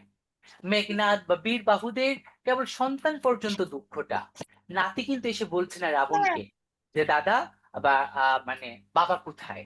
আর এখানে কিন্তু দাদুকে এসে তার সন্তানের সন্তান এসে বলছে। এই যে একটা ট্র্যাজিক যে একটা বিষয়। আর এই যে ওই সময়কার মানুষের যে মৃত্যু, হয়তোবা সে স্ট্রোক করে হোক বা হার্ট অ্যাটাক, ঠিক আমরা জানি। তোমার বাপের লাঙ্গল জোয়াল দু হাতে জড়াইয়া ধরি, তোমার মায়ের যে কতই কাঁদিত সারা দিন মান ধরি। গাছের পাতারা সেই বেদনায় বনু পথে যেত ঝরে, ফাল্গুনি হাওয়া কাঁদিয়া উঠিত শুনো মাঠখুনি ভরে। পথ দিয়া যেত গেও পথিকেরা মুছিয়া যাইত চোখ, চরণে তাদের কাঁদিয়া উঠিত গাছের পাতার শোক। আথালি দুইটি জুয়ান বলদ সারা মাঠ পানি চাহি, হাম্বা রবেতে বুক ফাটাইতো নয়নের জলে নাহি। আচ্ছা, আথাল মানে কি? আথাল গরুর গোয়াল। মানে গরুর যে গোয়াল, হ্যাঁ, ওখানে ইত্যাদি। গলাটি তাদের জড়াইয়া ধরিয়া কাঁদিত তোমার মা, চোখের জলের গহীন সায়রে ডুবাই সকল গা। উদাসিনী সে পল্লী বালার নয়নের জল বুঝি, কবর দেশেতে আন্ধার ঘরে পথ পেয়েছিল খুঁজি। তাই জীবনের প্রথম বেলায় ডাকিয়ে আনিল সাঁঝ, হায় অভাগিনী আপনি পড়িল মরণ বিষে তাজ। মরিবার কালে তরে কাছে ডেকে কহিল বাছারে যাই, বড় ব্যথার হলো দুনিয়াতে তোর, মা বলিতে কেহ নাই। দুলাল আমার, জাদুরি আমার, লক্ষ্মী আমার ওরে, কত ব্যথা মোর আমি জানি বাছা, ছাড়িয়া যাইতে তরে। আমি দেখুন যে বৃদ্ধ দাদুর ছেলেটি মৃত্যুবরণ করার পর ওই ছেলের স্মৃতিতে কাতর আমাদের এই পুত্রবধূটা। আবার আমরা যখন নকশি কাঁথার মাঠ দেখলাম, এই নকশি কাঁথার মাঠেও কিন্তু আমরা দেখতে পাই যে রূপাইয়ের বিরহে কাতর সাজু, এবং কাতর হয়েছে মৃত্যুবরণ করে, এবং সাজুর মৃত্যু ব্যাপারটা কিন্তু মানতে পারে না রূপাই, সে কিন্তু মৃত্যুবরণ করে। আপনারা যদি শেক্সপিয়রের যদি নাটকের দিকে তাকান, হ্যাঁ, ওই যে আমাদের রোমিও জুলিয়েট, ওখানে কিন্তু আমরা দেখতে পাই যে একজনের বিরহে কাতর হয়ে আরেকজন কি হচ্ছে, মৃত্যুবরণ করছে। তার মানে এই যে আমাদের হাজবেন্ড বা ওয়াইফ বা প্রেমিকার বিরহে কাতরে মৃত্যুবরণ করা, এটা যে কেবল বিশ্ব সাহিত্যে মানে আমাদের ইংরেজি সাহিত্যের নাটকে তা কেবল না, আমাদের বাংলা সাহিত্যে জসীমউদ্দিনের কবিতা তো আমরা দেখি। ক্ষণ পরে মোরে ডাকিয়া কহিল, আমার কবর গাই, স্বামীর মাথার মাতাল খানি রে ঝুলিয়া দিও পাই। আচ্ছা, মাথাল কি? মাথাল বলতে কি বুঝবো? মাথাল লাঙ্গলের স্যার, লাঙ্গলের নিচের অংশটাকে মাথাল বলা হয় মনে হয়, না উপরের অংশটা? মাথাল বলতে টুপি জাতীয়, ওই যে যখন বৃষ্টি ভিজে আমি ভিজে হাত থেকে রক্ষা পাওয়ার হ্যাঁ, জন্য যে মাথায় একটা টুপির মতো দেয়, সেটাকে বলা হয় মাথাল। অর্থাৎ এই যে এরকম কৃষকেরা, বিশেষ করে কাউবয় কৃষকেরা, যে বড় একটা হচ্ছে আপনার টুপি, মাথাল, ঠিক আছে, বাঁশের তৈরি স্যার, বাঁশের তৈরি, বাঁশ, বাঁশের টুকরো। বাঁশ বা এটার মধ্যে পুগলা পাতা, লতা পাতাও থাকবে। আচ্ছা, এরপরে যেটা আমরা দেখি, সেই যে মাথাল পুছিয়া গলিয়া মিশেছে মাটির সনে, পরাণের ব্যথা মরে না কুশে যে কেঁদে উঠে ক্ষণে ক্ষণে, জোড়া মানিকেরা ঘুমাই রয়েছে এইখান তরু ছাই, গাছের শাখ ন্যায় লুটাইয়া পড়েছে গায়ে, জোনাকি মেয়েরা সারা রাত জাগি জ্বালাইয়া দেয় আলো, ঝিঝিরা বাজায় ঘুমের নুপুর, কত যেন বেশে ভালো। দেখা এই যে আমাদের মানে গ্রামীণ জীবনে, হ্যাঁ, প্রেমিক প্রেমিকা বলি বা সম্পর্কের যে একটা প্রগাঢ়তা বা সম্পর্কের যে একটা গভীরতা বা আত্মিক যে একটা বিষয়, এই বিষয়টা আমরা এখানে দেখি। আচ্ছা, এরপর আমরা যেটা দেখি, হাত জোড়া কর দোয়া মাগ দাদু, রহমান খুদা আই, বেশ নসিব করিও আজকে আমার বাপু মাই, এখানে তোর বুঝির কবর, পরীর মতন মেয়ে, বিয়ে দিয়েছিল কাজীদের ঘরে, বুনিয়াদি ঘর পেয়ে, এত আদরের বুঝিরে তাহারা, ভালোবাসিত না মোটে, হাতিতে যদিও না মারিত তারে, শত যে মারিত ঠোঁটে। এর মানেটা কি, কে বলতে পারবো? তারা মানে মানসিক ভাবে অত্যাচার করতো, মানসিক শারীরিকভাবে অত্যাচার। আপনারা কি হৈমন্তীর গল্পটা পড়েছেন? হ্যাঁ স্যার। এটা মূলত খোটা দিত, খোটা। আচ্ছা, হৈমন্তী, আপনারা কি দেনা পাওনা গল্পটা পড়েছেন? আচ্ছা, পড়েছি। হৈমন্তী গল্পে হৈমন্তী কে তার শ্বশুর শাশুড়ি, আর দেনা পাওনা গল্পে নিরুপমার শ্বশুর শাশুড়ি, তার কি গায়ে হাত দিত নাকি মুখে মুখে অপমান করতো? মুখে মুখে অপমান মুখে মুখে মুখে অপমান মুখে করতো। অপমান করতো। এই যে রবীন্দ্রনাথ ঠাকুরের যে দুটো গল্প, পণ প্রথা বা এখন আছে অপরিচিতা, আপনারা শুনলে অবাক হবেন, এটা কিন্তু রবীন্দ্রনাথের নিজের আত্মজীবনী থেকে নেওয়া। তার বড় মেয়ের বয়স যখন 13, তখন পাত্রপক্ষ দেখতে আসে।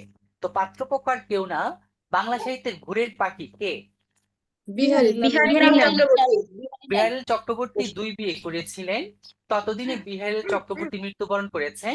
তার দ্বিতীয় স্ত্রীর ছেলে, এই ছেলেটার নাম ছিল শরৎ। এই শরৎ কিন্তু আবার লেখক শরৎচন্দ্র না, এই শরতের বাবার নাম কি? বিহারীলাল। তো সে বিয়ের নিয়ে কথাবার্তা বলতে আসে এবং শর্ত দেয় 20,000 টাকা পণ।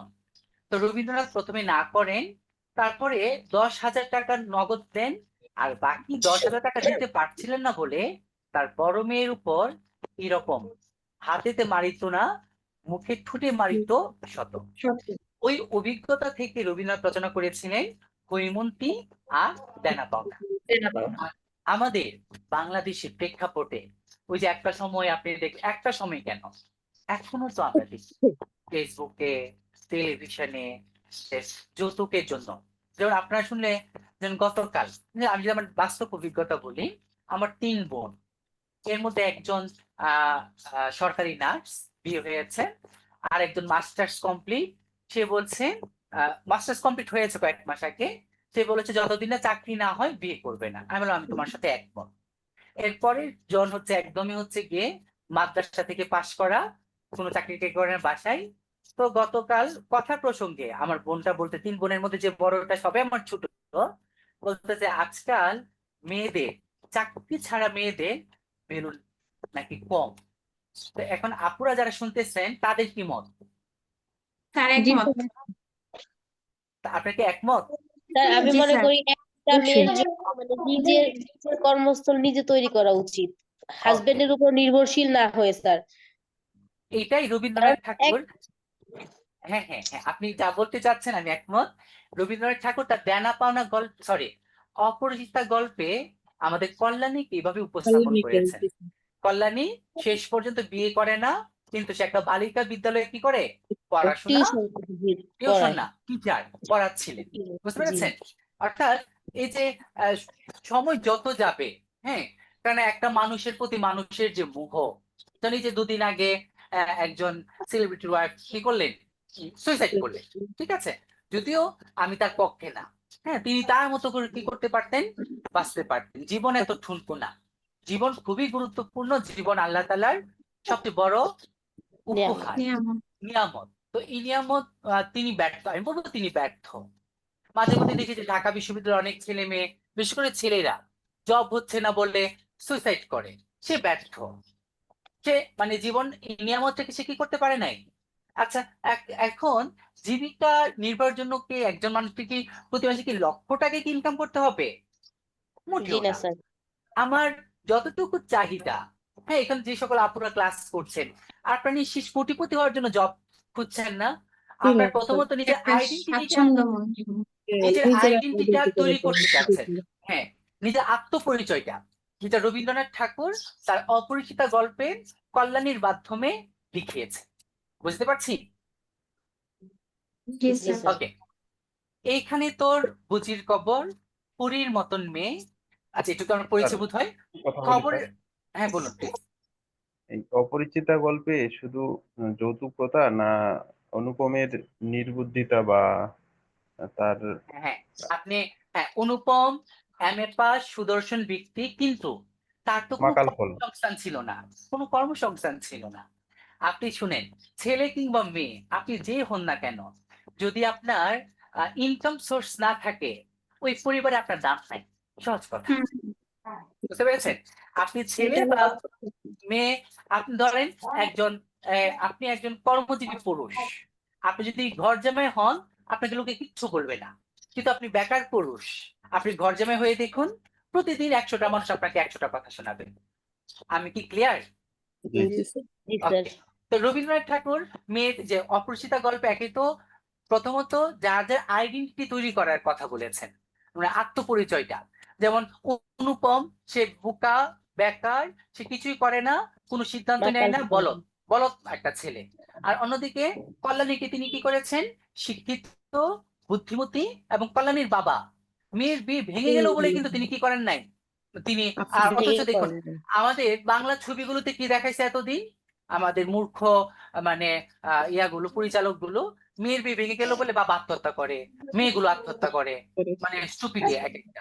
মানে আমরা কিন্তু ভাই চলচ্চিত্রে যা দেখি, নাটকে যা দেখি, আমরা কিন্তু অনেকটা ওই কল্পনা কিন্তু বিশ্বাস করি। আপনাকে আমার সাথে একমত? এবং নিজেকে সেখানে উপস্থাপন করার চেষ্টা করে। আমাদের বাংলা ছবিতে কি দেখায়, একটা মেয়ে কিছু পশু কর্তৃক নির্যাতনের শিকার হলে সে সুইসাইড করে, অথচ হলিউডে কি দেখায়, সেই মেয়েটা পরবর্তী সময়ে এই 5-7টা পুরুষকে নিজ হাতে হত্যা করে। তার মানে ওই ইউরোপ আমেরিকার একটা মেয়ে সে এটা একটা অ্যাক্সিডেন্ট হিসেবে দেখে, যে আমার এই জীবন এরকম একটা অ্যাক্সিডেন্ট ঘটে, আমি এরকম প্রতিশোধ নেব। আর আমাদের দেশে কি দেখায়, একটা মেয়ে সুইসাইড করতেছে। বুঝতে পারছেন? যে আমাদের যে মেয়েদেরকে বা পুরুষদেরকে আমরা কিভাবে দেখি। আচ্ছা, আমরা অন্য প্রসঙ্গে চলে গেছিলাম। তো আমরা দেখুন, দুদিনের তরে নিয়ে যায় মোরে বাপের বাড়ির দেশে, শ্বশুর তাহার কসাই চামার চাহিকি ছাড়িয়া দিতে, অনেক কহিয়া সেবার তাহারে আনিলাম এক শীতে। সেই সুনামুখ মলিন হয়েছে, ফুটে না সে তাই হাসি, কালো দুটো চোখে রহিয়া রহিয়া অশ্র উঠেছে ভাসি। বাপের মায়ের কবরে বসিয়া কাঁদিয়া কাটাতো দিন, কে জানিত হাই তাহারও পরাণে বাজিবে মরণ মরণ বিন। এই যে ব্যাপারটা হচ্ছে, হয়তোবা ওই মেয়েটার বয়সও ধরেন 15-16, কিশোরী, তরুণী, বাপ মা হার একটা মেয়ে, বিয়ে দিল উচ্চ বংশের একটা পরিবারে, কিন্তু উঠতে বসতে নানা গঞ্জনা লাঞ্ছনা, সে বাপের বাড়িতে এসে সেও কি ফ্রাস্ট্রেশনে পড়ে যায়। বুঝতে পেরেছেন এই যে ব্যাপারটা? কি জানি পচানো জ্বরেতে ধরিল উঠিল না ফিরে, এখানে তারে কবর দিয়েছি, দেখে যাও দাদু ফিরে। ব্যথা তোরা সে হতভাগিনী রে, বাসে নাই কেউ ভালো, কবরে তাহার জড়ায় রয়েছে বুনো ঘাসগুলি কালো। বনের ঘুঘুরা উহু হু করি কেঁদে মরে রাত দিন, পাতায় পাতায় কেঁপে উঠে যেন তারই বেদনার দিন। হাত জোর করে দোয়া মাগ দাদু, আই খুদা দয়াময়, আমার বুঝি তরেতে জেনে গো ব্যস্ত নসিব হয়। হ্যাঁ তাই ঘুমাই তোর ছোট ফুপু, তার হেতায় ঘুমাই তোর ছোট ফুপু, 7 বছরের মেয়ে, রামধনু বুঝি নেমে এসেছিল ভেস্তের দ্বার বেয়ে। তার মানে কি? মানে দরজা, মানে রংধনু, মানে 7 বছরের একটা নিষ্পাপ বালিকা ইত্যাদি। ছোট বয়সে মায়েরে হারে কি জানি ভাবিত সদা, অতটুকু বুকে লুকাইয়াছিল কে জানিত কত ব্যথা। ফুলের মতন মুখখানি তার দেখিতাম যবে চেয়ে, তোমার দাদির ছবিখানি মোর হৃদয়ে উঠিত ছেয়ে। বুকেতে তাহারে জোড়িয়া ধরিয়া কেঁদে হইতাম সারা, রঙিন সাজেরে ধুয়ে মুছে দিত মোদের চোখের ধারা। এরপর আমরা যেটা দেখি, একদিন গেল গজনার হাটে, তাহারে রাখিয়া ঘরে, ফিরে এসে দেখি সোনার প্রতিমা লুটাইয়া পথে পড়ে। সেই সুনামুখ গুলগাল হাত সকলে তেমন আছে, কি জানি সাপের দংশনে পেয়ে মা আমার চলে গেছে। এই যে সাপের কামড় কেটে মানুষের মৃত্যুবরণ এবং সাপের কোন একজন দেবী আছে, এই ধারণা থেকে আমাদের মধ্যযুগে একটা মঙ্গল কাব্য হয়, নাম কি? মনসামঙ্গল। মঙ্গল। এই যে দেখুন, এখানে একজন আমরা দেখতে পাচ্ছি যে সাপের কামড়ে মানুষ মৃত্যুবরণ করার যে ব্যাপারটা। আপন হস্তে সোনার প্রতিমা কবরে দিলাম গাড়ি, দাদু ধর ধর বুক ফেটে যায় আর বুঝি নাই পারি। এইখানে কবরের পাশে আরো কাছে আই দাদু, কথা কস না গো, জাগিয়ে উঠিবে ঘুম ভোলা মোর জাদু। আস্তে আস্তে ঘুরে দেখি কঠিন মাটির তলে, দিন দুনিয়ার ব্যস্ত আমার, ঘুমাই কিসের ছলে। এই যে দেখুন, প্রথমে দাদু তার নিজের পারিবারিক প্রেম বিরহের কথা বললেন, তার স্ত্রীর কথা বললেন, স্ত্রীর কথার স্ত্রীর কথার পরপরই তিনি তার ছেলের কথা বললেন, পুত্র বধূর কথা বললেন, তারপরে নাতনির কথা বললেন, তারপরে সবার শেষে মেয়ের কথা বললেন। এরপর তিনি যেটা বলছেন, ওই দূর বনে সন্ধ্যা নামিছে ঘন আবিরের রাগে, অমনি করিয়া লুটিয়া পড়িতে বড় সাত রাত জাগে। মসজিদ হইতে আজান হাকিছে বড় সুর করুণ সুর, মোর জীবনের রোজ কিয়ামত ভাবিতেছি কত দূর। অর্থাৎ এই যে দেখুন, মানুষ যখন অন্যের মৃত্যুর ব্যাপারটা যখন স্মরণ করে, আমরা যখন মানে করি, মানে আমরা যখন কবরের পাশ দিয়ে যাই, আমরা কিন্তু তখন একটু মুহূর্তের জন্য হলেও কিন্তু আমরা একটু আবেগপ্রবণ হয়ে যাই। হ্যাঁ, এর জন্য কিন্তু আমাদের ইসলাম ধর্মে কিন্তু বলা হচ্ছে যে ধর্মে নাকি যারা জ্ঞানী ব্যক্তিরা তারা বলে থাকেন যে তো আমরা কত ভালো আছি যদি তো আমরা কবরস্থানে যাই, হাসপাতালে যাই, আর হচ্ছে জেল জেলখানায় আর কোর্টে যাই, তাহলে আমরা যে কত ভালো আছি আমরা কিন্তু মন থেকে আলহামদুলিল্লাহ বলতে পারবো। আমি কি বোঝাতে পারছি আপনাদেরকে? হ্যাঁ জি স্যার। স্যার। যেমন ধরেন আজকে আপনি যদি একটু মানে হাসপাতালে যাই বা ওই যে জেলখানাতে যাই কিংবা হচ্ছে গিয়ে মানে কারাগারে যাই, হ্যাঁ, কোর্ট কাছারিতে যাই, আমরা দেখবো যে জীবন কত কঠিন, হ্যাঁ, কত অশান্তি, কত পেরেশানি জীবন। আর অথচ আমরা অল্প কিছু হলে কি হয়ে যায়, আমরা হতাশ হই, ফ্রাস্ট্রেশনে পড়ে যাই, আবেগে পড়ে যাই, ইত্যাদি ইত্যাদি। দেখুন, জোড়হাত দাদু মোনাজাত করো, আই খুদা রহমান, ফেস নসিব করিও সকল মৃত্যু ব্যতীত প্রাণ। আচ্ছা, তো এই দাদুর অন্যান্য প্রার্থনার চেয়ে শেষের 2 লাইনের প্রার্থনার মধ্যে পার্থক্য কোথায়, কে বলতে পারবো, যারা একটু মনোযোগ দিয়ে শুনেছেন? তার ওইগুলো ছিল তার পরিবার পরিজনের জন্য, মানে আপনজনের জন্য। আর এখন যেটা করছে বিশ্বব্যাপী সবার জন্য, মানে যারা এখনো বেঁচে আছে তারা যেন ভালো থাকে, এই আর কি। একদম ঠিক বলেছেন। মানে এতক্ষণ তিনি যে প্রার্থনা করেছেন, কখনো দাদির জন্য, কখনো তার সন্তানের জন্য, পুত্রবধূর জন্য, তারপর তার মেয়ের জন্য, নাতনির জন্য, বুঝতে পেরেছেন? আর এখন তিনি বলছেন ভ্যাস নসিব করিও সকল মৃত্যু ব্যতীত প্রাণ, অর্থাৎ সকল মৃত্যু প্রাণকে কি করো, ভ্যাস নসিব করো। এই যে আমরা একটা যে বিষয়টা আমরা দেখলাম যে আমাদের পঠিত, আচ্ছা আপনাকে আমাকে দেখতে পাচ্ছেন? আমি তো দেখতে পাচ্ছি না হ্যাঁ আপনাদেরকে। স্যার, দেখতে পাচ্ছি আপনাকে। আমাকে দেখতে পেলে হলো ভাই। আচ্ছা, এখন আমি আপনাদেরকে দেখতে পাচ্ছি। তো ব্যাপারটা হচ্ছে এরকমটা, স্যার আমার বর, ও বা আপনার বর 15 বছরের বেশি? ও আচ্ছা, মনে নাই। ও আমাদের সঞ্চিতা শিকদার। হ্যাঁ, তো এটাও ঠিক, যারা হচ্ছে একটু একটু না সনাতন ধর্মাবলম্বী, কিন্তু ওই যে আমাদের গৌরীদান প্রথা, গৌরীদান প্রথা মানে কি, কে বলতে পারবো? গৌরীদান ওই যে 8 বছরের কন্যাদান। অর্থাৎ ওই আমাদের মানে শিব ঠাকুরের সঙ্গে যখন আমাদের দেবী দুর্গার বিয়ে হয় তখন তার 8 বছর ছিল, ওটা থেকে গৌরীদান প্রথা। এবং আমরা কিন্তু ওই যে রবীন্দ্রনাথের কোন গল্পের কথা একটু আগে বললাম, হৈমন্তী গল্পে। হৈমন্তী গল্পে কিন্তু আমরা গৌরীদান প্রথা দেখি। দেখি। এবং 11 বছর হওয়ার পরে এই বালিকা আইবুড়ো হয়ে যেত, অর্থাৎ আইবুড়ো, হ্যাঁ। মানে অর্থাৎ 11 বছর বয়সে বিয়ে না হলে অনেকটা আইবুড়ো।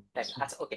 তো এতক্ষণ আমরা যেটা দেখলাম জসীমউদ্দিনকে আমরা আলোচনা করলাম, কবর কবিতা আমরা আলোচনা করলাম। আমরা একটু আলোচনা করব আমাদের পঞ্চপাণ্ডব আর জীবনানন্দ দাশ। আচ্ছা, যারা শুনছেন আমরা সবাই এখানে বাংলা সাহিত্যের পঞ্চপাণ্ডব কারা, বা তাদেরকে কেন আমরা পঞ্চপাণ্ডব বলবো, যে কেউ? আচ্ছা, 30-এ 5 জন কবি। 30-এর দশকের। ওকে, 30 দশকের 5 জন কবি। না, জি স্যার, বাংলা সাহিত্যের পঞ্চপাণ্ডব বলা হয় 5 জন কবিকে। বুদ্ধদেব বসু। তার নাম বলবো, ওনাদের নাম বলবো? না, আমি স্যার নাম স্যার রবীন্দ্রনাথের যে কাব্যধারা ছিল সেটা ফলো না করে তারা অন্য নতুন ধারায় আর কি কাব্য রচনা করেছেন, তাদেরকে স্যার পঞ্চপাণ্ডব বলা হয়। আধুনিক যুগে স্যার তারা মানে সাহিত্য রচনা করছে, রবীন্দ্র বলয় থেকে বেরিয়ে কাব্য রচনা করছেন। ওকে, আমি সবারগুলো শুনলাম, এখন আমি একটু বলছি, সবারগুলো আমি রিপিট করছি। সবগুলো মিলে আমরা মজার একটা মজার তো হবে না, গুরুত্বপূর্ণ একটা সহজ সংজ্ঞা পেয়ে যাব। পঞ্চপাণ্ডব, বাংলা সাহিত্যে 5 জন কবিকে একসঙ্গে পঞ্চপাণ্ডব বলা হয়। এই 5 জন কবি তাদের যে বাংলা সাহিত্যের আবির্ভাব প্রথম বিশ্বযুদ্ধের পর এবং দ্বিতীয় বিশ্বযুদ্ধের আগে, এই 5 জন কবি তার প্রত্যেকেই ছিলেন ইংরেজি সাহিত্যের পাঠক, কেউ কেউ শিক্ষার্থী, কেউ কেউ ইংরেজি সাহিত্যের শিক্ষক। এই 5 জন কবি বিশ্ব সাহিত্যের সাথে সম্পৃক্ত ছিলেন। এই 5 জন কবি একসাথে রবীন্দ্র বলয় থেকে বের হয়ে বাংলা সাহিত্যে নতুন একটা বলয় সৃষ্টি করতে চেয়েছিলেন এবং পেরেছেন। এর জন্য তাদেরকে একসাথে আমরা পঞ্চপাণ্ডব বলি। কে বলতে পারবো? হ্যাঁ, লাকি সরকার বলেন তো। জি স্যার, কি বলবো? পঞ্চপাণ্ডব কেন বলা হয়? স্যার ও পঞ্চপাণ্ডব তারা 5 জন মানে ইংরেজি সাহিত্যের কবি ছিল, কেউ স্টুডেন্ট কেউ টিচার, ওরকম তারা রবীন্দ্র বলয় থেকে বের হয়ে নিজেরা মানে নিজেদের মতো করে একটা বলয় সৃষ্টি করতে চেয়েছিল এবং পেরেছিল, এই জন্য তাদেরকে পঞ্চপাণ্ডব বলা হয়। সময়টা সময়টা কি বললাম? এবং তারা ছিলেন আধুনিক দ্বিতীয় বিশ্বযুদ্ধের পর দ্বিতীয় বিশ্বযুদ্ধের আগে। ওকে, দেখুন, এই যে প্রথম বিশ্বযুদ্ধ পরে আমাদের পুরো পৃথিবীতে সাহিত্যের একটা বিশাল একটা বাক পরিবর্তন ঘটলো। ওখানে সৌন্দর্য প্রেমের পাশাপাশি কদর্যতা, ওখানে হচ্ছে হানাহানি, অবিশ্বাস, এগুলো আসলো। ওখানে বস্তুকে প্রাধান্য দেওয়া হলো। আর রবীন্দ্রনাথ সবকিছুর মধ্যে আনন্দ খুঁজে পান, তার মধ্যে আনন্দ ধারা বহিছে ভুবনে। তিনি বলেন মানুষের উপর বিশ্বাস হারানো পাপ। এদিকে আসো। তিনি বলেন আহ মানে বিতর বিতর প্রেম পাষাণ হৃদয়ে, জয় জয় হোক তোমারই। তিনি বলেন আমরা সবাই রাজা, সবার রাজত্বে। অর্থাৎ এই যে রবীন্দ্রনাথের একটা শুচি শুভ্র আনন্দময় একটা সাহিত্য জগৎ, এই জগৎ থেকে বের হয়ে বাস্তবে মানে বাস্তবের কশাঘাতে বা বাস্তবতার প্রেক্ষাপটে, যেখানে দারিদ্রতা, যেখানে হতাশা, যেখানে বেকারত্ব, যেখানে চাকরিহীনতা, এই বিষয়গুলো কি করা হবে? উপস্থাপন করা হবে। এবং সময়ের দিক থেকে আমরা বললাম, আর অন্য দিক থেকে এই 5 জন কবি ইংরেজি সাহিত্যের পাঠক ছিলেন। যেমন আমাদের জীবনানন্দ দাশ, তিনি কলকাতা বিশ্ববিদ্যালয় থেকে তিনি ইংরেজি সাহিত্য অনার্স মাস্টার্স এবং ইংরেজি সাহিত্যে তিনি একজন শিক্ষক। বুদ্ধদেব বসু ঢাকা বিশ্ববিদ্যালয় থেকে রেকর্ড সংখ্যক নম্বর পেয়ে ফার্স্ট ক্লাস ফার্স্ট হয়েছিলেন এবং ইংরেজি সাহিত্যে অধ্যাপনা করেছেন। বিষ্ণু দে, তিনিও ইংরেজি সাহিত্যের ছাত্র। আমাদের অমিয় চক্রবর্তী, তিনি হচ্ছেন এমন একজন ব্যক্তি যিনি অক্সফোর্ড বিশ্ববিদ্যালয়ে পড়াশোনা করেছেন। আমাদের সুধীন্দ্রনাথ দত্ত, তিনি বাংলা জানতেনই না। মজার বিষয় হচ্ছে তার পরিবারে কেউ বাংলায় কথা বলতো না, কিন্তু তিনি এত কঠিন বাংলা শিখেছিলেন যে তার কবিতা যখন আমাদেরকে স্যারেরা পড়াতেন বিশ্ববিদ্যালয়ে, তখন বলতেন যে তাকে মূলত ক্লাসিক কবি বলা হয়, আর তিনি কখনো উপন্যাস রচনা করেননি, তিনি কবিতা নিয়েছিলেন, প্রবন্ধ নিয়েছিলেন। তো তিনি খুব কঠিন কঠিন দুর্বেদ্য শব্দ বাংলা কবিতাতে লিখেছিলেন। এই 5 জনকে এক দাগে মানে মোটা দাগে কি বলা হয়? পঞ্চপাণ্ডব বলা হয়। যেমন ধরেন জীবনানন্দ দাশ। জীবনানন্দ দাশ তাকে আমরা এই যে তিনি এখন পুরো বাংলা ভাষাভাষীর কাছে শ্রেষ্ঠ একজন কবি। পশ্চিমবঙ্গ বলেন, আমাদের বাংলাদেশ বলেন, বা পৃথিবীতে যত বাঙালি আছে সবার কাছেই একজন শ্রেষ্ঠ কবি হচ্ছেন জীবনানন্দ দাশ। অথচ তিনি আজীবন তিনি দরিদ্রতার সঙ্গে দীনতার সঙ্গে লড়াই করেছেন। প্রেম করে বিয়ে করেছিলেন। বিয়ের পর এই যে আমাদের বাংলা চলচ্চিত্রে একটা নায়িকার বাবা বা বড়লোক বাবা মা নায়িকার ক্ষেত্রে সবসময় একটা কমন সংলাপ দিতেন। নায়িকা যখন গরিব কাউকে ভালোবাসতো, কি সংলাপটা বলুন তো? কত টাকার বিনিময়ে আমার মেয়েকে ছাড়বো, এরকম ছিল স্যার কিছু একটা। এটা তো একটা ছিল, আরেকটা থাকতো। জানি না স্যার। জানেন না কেন? তুমি তো ভালোবেসে ওই রিক্সাওয়ালাকে বিয়ে করতে চাচ্ছ, যাও, তবে দেখবা সংসারে যখন অভাব এসে হানা দেবে, তোমার এই ভালোবাসা জানালা দিয়ে পালাবে। শুনেছেন? তো আমাদের জীবনানন্দ দাশের ভালোবাসাও জানালা দিয়ে পালিয়েছিল। আপনার শুনলে অবাক হবেন, তার যে স্ত্রী, সাংসারিক জীবনে তিনি এত বেশি অশান্তিতে ছিলেন, আত্মহত্যা, এই যে তিনি যে মৃত্যুবরণ করেছেন, এটা নিছক দুর্ঘটনা আত্মহত্যা, এটাও আপনার সমালোচকরা মনে করেন, কেউ কেউ মনে করেন আত্মহত্যা। বুঝতে পেরেছেন? কেননা মানে সন্তান ধারণের পর তার স্ত্রী তারা একই বাসায় থাকতেন, আলাদা রুমে, দোতলায় একতলায়। তার স্ত্রী তার মেয়েকে দেখতে দিত না। তিনি বাজার করতে পারছিলেন না বলে তিনি খেতে দিতেন না। কবিকে তিনি একদমই পছন্দ করতেন না। এই যে স্ত্রীর কাছ থেকে দূরত্ব, সংসারের কাছ থেকে দূরত্ব, সন্তানের কাছ থেকে দূরত্ব, তো এটা তো ভাই রবীন্দ্রনাথের জীবনে ছিল না। তিনি তো জমিদারের ছেলে, নিজেও ছোট মাপের জমিদার ছিলেন, তার তো খাবারের অভাব ছিল না। তো তিনি বাস্তবতা কি, বেকারত্ব কি, হতাশা কি, এটা তো তিনি বুঝবেন না। দারিদ্রতা কি, হ্যাঁ, পারিবারিক জীবনে অশান্তিটা কি, ঝগড়াটা কি, নোংরামি কি, তিনি তো এটা বুঝবেন না। এটা কে বুঝেছিলেন? জীবনানন্দ দাশ। জীবনানন্দ দাশ। তো এর পরবর্তী আমাদের যে বুদ্ধদেব বসু বা এই যে ইনারা কি করেছিলেন? বাংলা সাহিত্যের নতুন একটা পালা বদল বা নতুন একটা ধারা তারা তৈরি করেছিলেন। তাই তাদেরকে আমরা একসঙ্গে কি বলি? পঞ্চপাণ্ডব। পঞ্চপাণ্ডব বলি। তো যদি এখন আপনাদেরকে যদি বিশেষ করে ভাইবা বোর্ডে যদি প্রশ্ন করা হয় যে পঞ্চপাণ্ডব কেন বলা হয়, আমি আশা করি বা আপনারা যদি একটু টুকটাক বাসায় একটু পড়েন বা একটু লিখেন, আপনি কিন্তু উত্তরটা দিতে পারবেন। পারবেন না? ইনশাআল্লাহ স্যার। ওকে। আমাদের জীবনানন্দ দাশ তার কিছু এবং তার অধিকাংশ কাব্যগ্রন্থই প্রকাশিত হয়েছে তার মৃত্যুর পর।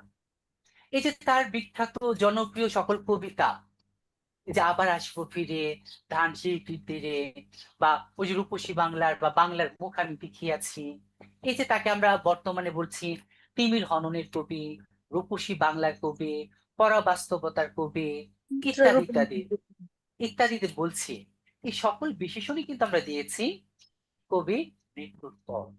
বুঝতে পেরেছেন? অর্থাৎ এই যে যে যন্ত্রণা, জীবন মানে যে যন্ত্রণা, এই যন্ত্রণা তার মতো খুব কম কবি সাহিত্যিকই কি করেছেন? আর্থিক কষ্টে ভুগেছেন। তো তার যে উপন্যাসগুলো যদি একটু পড়েন, যেমন এই যে এখানে এই যে জীবনানন্দ দাশের উপন্যাস সমগ্র আমার এখানে আছে, যে এই উপন্যাস সমগ্র, যেমন তার যে উপন্যাসের নাম যদি আমি বলি আপনাদেরকে যদি বলি, আমি সবগুলো পড়ি না, কয়েকটা পড়েছি।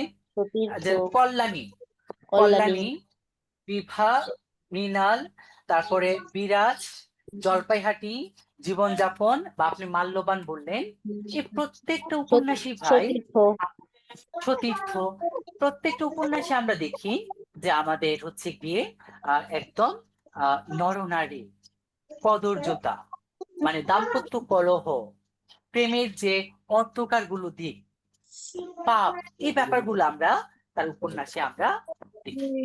অন্যদিকে এই যে আমরা যদি তার এই যে ছোট গল্প, জীবনানন্দ দাশের যে ছোট গল্পে অধিকাংশ জায়গা জড়িয়ে আছে তার এই দাম্পত্য কলহ বা জীবন যন্ত্রণার বিষয়টা। এরপরে আমরা যেটা দেখবো আমাদের জন্য যেটা পাঠ্য, যেমন তার একটা, যেমন একাধিকবার বিশেষ বা নানা পরীক্ষাতে এসেছে কবিতার কথা, এটা কোন ধরনের সাহিত্যকর্ম? কবিতার কথা, প্রবন্ধ। এটা জীবনানন্দ দাশের একটা প্রবন্ধ গ্রন্থ, যে প্রবন্ধ গ্রন্থে তিনি বলেছেন সবাই কবি নন, কেউ কেউ কবি। তো আমাদের অন্যদিকে যেটা আজকে আমরা আলোচনা করব, যে তার বিখ্যাত একটা কবিতা, সেটা হচ্ছে কি বনলতা সেন। আচ্ছা, বনলতা সেন এই কবিতায় আমরা কি দেখব বলুন তো একটু। স্যার, সে নাটোরের কোনো এক মেয়ের প্রেমে পড়েছিল। আচ্ছা, সে তার কাছে দুদণ্ড শান্তি খুঁজে পাইছিল। সে মানে ওই মেয়ের খুব সুন্দরভাবে বর্ণনা করছে, তার চোখ, চুল, চেহারা, ওরকম। বনলতা বলতে কি নারী না বনের লতা পাতা? নারী সৌন্দর্য ফুটে লেখা উঠেছে। আছে, চুল তার কবেকার অন্ধকার বিদিশা নিশাস। তার লতা পাতা কিভাবে হয়? একটা মেয়ের তো চুল হয়, লতা পাতার তো চুল হয় না। আসলে এটা রূপক অর্থে ব্যবহার করা হয়েছে। আচ্ছা, এখন আপনারা একটু বলেন, এই যে আমরা একটু আগে আমাদের পঞ্চপাণ্ডব বললাম, এই পঞ্চপাণ্ডব কবিতাতে প্রেম যেরকমটা আছে, প্রেমের পাশাপাশি তারা ইতিহাস, ঐতিহ্য, আমাদের হচ্ছে গিয়ে প্রত্নতাত্ত্বিক বিষয়গুলো তিনি আমাদের বারবার নিয়ে এসেছে। তো এখানে যদি আমরা একটু কবিতাটা যদি আমরা একটু পড়ি, তাহলে আপনারা দেখবেন এখানে নিছক এটা কোনো প্রেমের কবিতা না, বরং এই কবিতার মধ্যে আমরা দেখি আমাদের ইতিহাস, আমাদের ঐতিহ্য, আমাদের হচ্ছে গিয়ে মানে অনেক কিছু আমরা দেখি। যেমন ধরুন আমরা যদি দেখি, তিনি বলছেন 1000 বছর ধরে আমি পথ হাঁটিতেছি পৃথিবীর পথে, শৃঙ্খল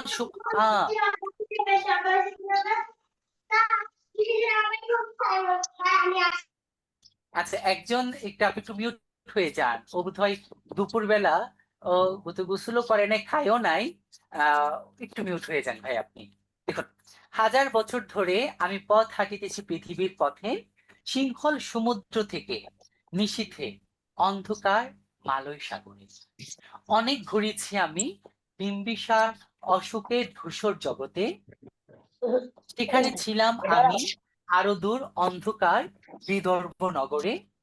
আমি ক্লান্ত প্রাণ চারিদিকে জীবনের সমুদ্র সফেন, আমাকে দুদণ্ড শান্তি দিয়েছেন নাটোরের বনলতা সেন। দেখেন, কবি বলছেন প্রেমের কথা, একজন নারীর কথা, কিন্তু তিনি আমাদেরকে নিয়ে যাচ্ছেন ভূগোলের দিকে। মালয় সাগর। ভূগোল, ইতিহাস, যেমন সিংহল কথা অর্থাৎ শ্রীলঙ্কার কথা, মালয় সাগরের কথা। তো তিনি আমাদেরকে নিয়ে যাচ্ছেন মানে অশোক, সম্রাট অশোক।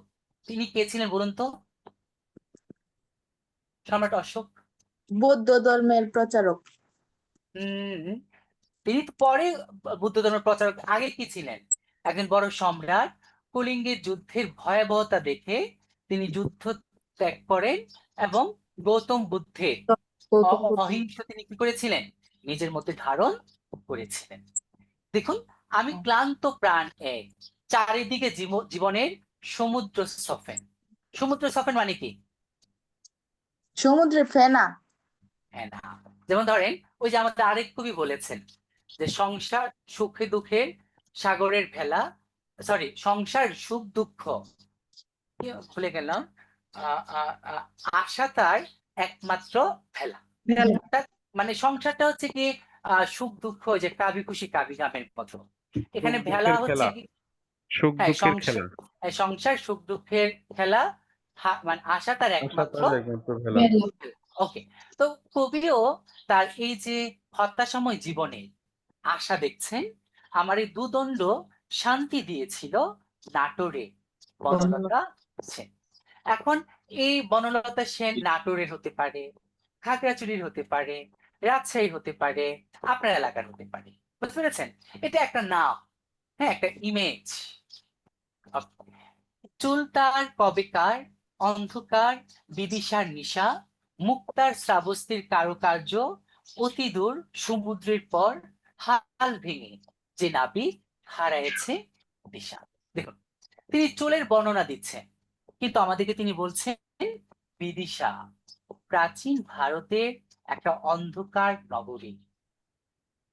শ্রাবস্তি হচ্ছে প্রাচীন ভারতের একটা নগর, যেখানকার শিল্পীরা খুব কারুকার্যময় নিখুঁত ভাবে নারী মূর্তি বা মানব মূর্তি তারা করতেন বা তৈরি করতে পারতেন। বুঝতে পারছেন?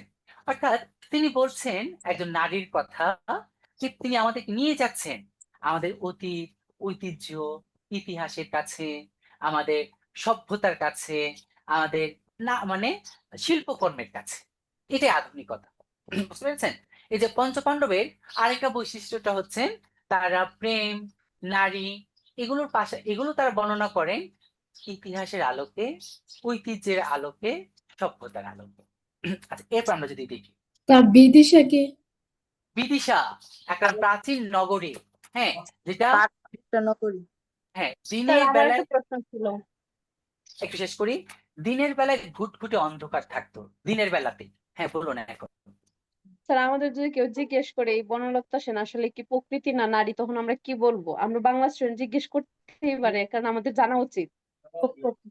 আপনি বলতে পারেন এই বনলতা সেন হচ্ছে জীবনানন্দ দাশের একজন মানস কন্যা। মানস কন্যা, মানস কন্যা কি? যার উৎপত্তি মনে। বুঝতে পেরেছেন? মানস কন্যা। রূপকথা লাইক রূপকথাও না, ঠিক রূপকথা হতে, মানস কন্যা, হ্যাঁ হ্যাঁ মানস কন্যা বইতেও দেয়া। হ্যাঁ, মানস, মানব না, মানস, মানস কন্যা, বুঝলাম। মানস মানস কন্যা এরপরে বলতে স্যার একটু ব্যাখ্যা দিলে ভালো হয়। মানস কন্যা বলতে কি তার মনের কল্পনা, তিনি যেটা সেটা তার কল্পনা হতে পারে সেটা কোনো নারী, অথবা কল্পনা হতে পারে কোনো গাছপালা, বন।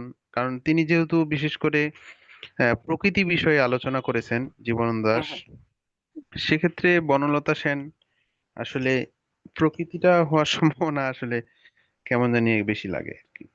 না, এটা একদমই হবে না প্রকৃতিটা। তিনি প্রকৃতির আদলে নারীকে দেখেছেন।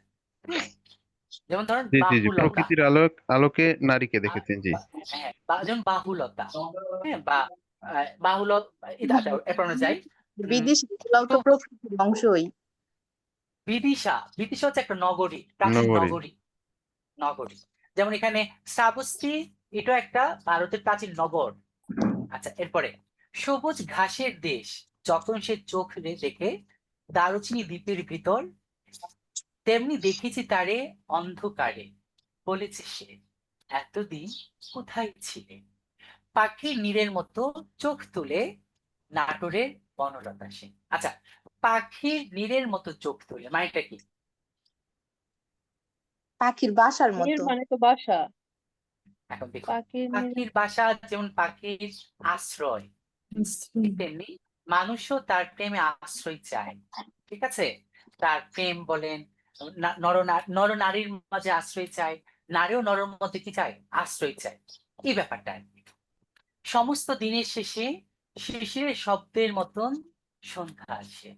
এই যে তাকে আমরা পরাবাস্তবতা বলি, অ্যাবসার্ড বলি।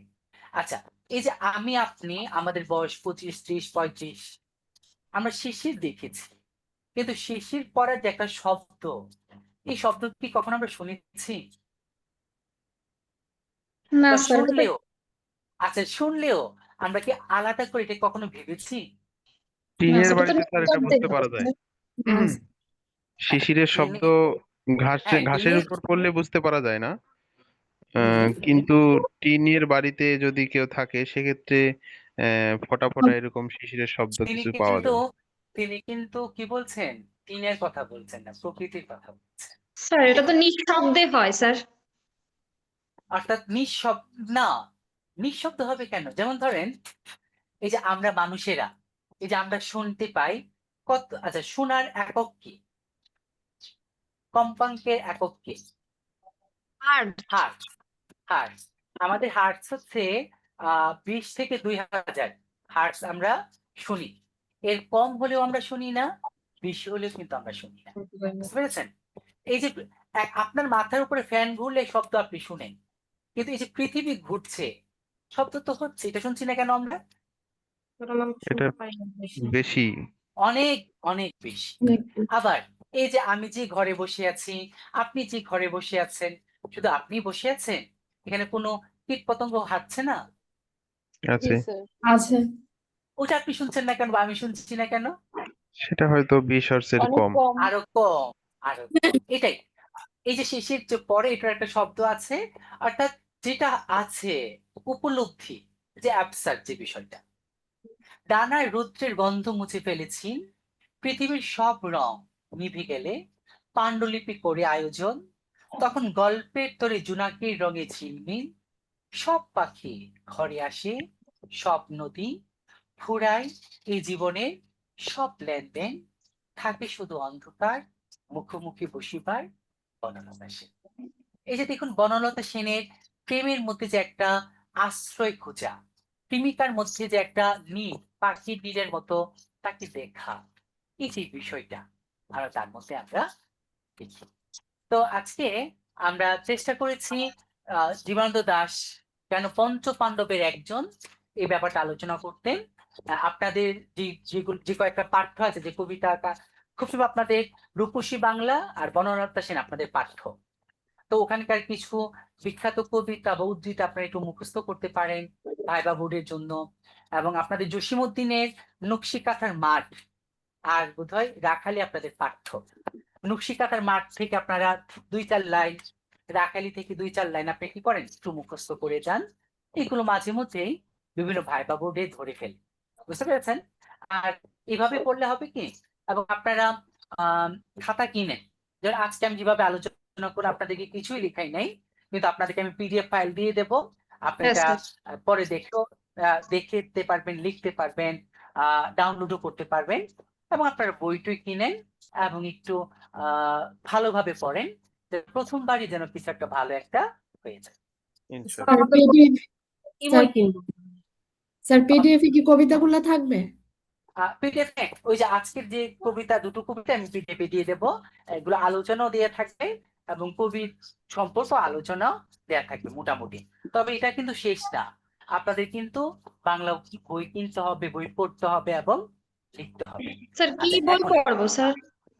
স্যার কি আচ্ছা বই এখন আমরা যেহেতু সবাই বাংলা সাহিত্যে, আপনারা বাংলা সাহিত্যের ইতিহাস একটা বই কিনেন না, মাহবুবুল আলমের হতে পারে, মাহবুবুল কিনেন না আলমের ছোটখাটো একটা, এটা কিনেন। বা ছিল, ওইটা ফার্স্ট আমাদের ইয়ারের যে মধ্যে ছিল বাংলা সাহিত্যের ইতিহাস।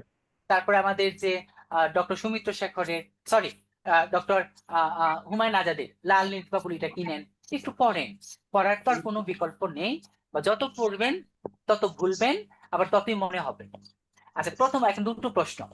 আমার কথা, এই যে 2 ঘন্টা প্রায় আমরা বক বক করলাম, আমি একাই বক বক করলাম, আমার কথা কি আপনারা বুঝতে পেরেছেন? ইনশাআল্লাহ স্যার, খুবই ভালো ক্লাস লাগছে আমার, খুবই আচ্ছা খুবই ওকে। সুন্দর।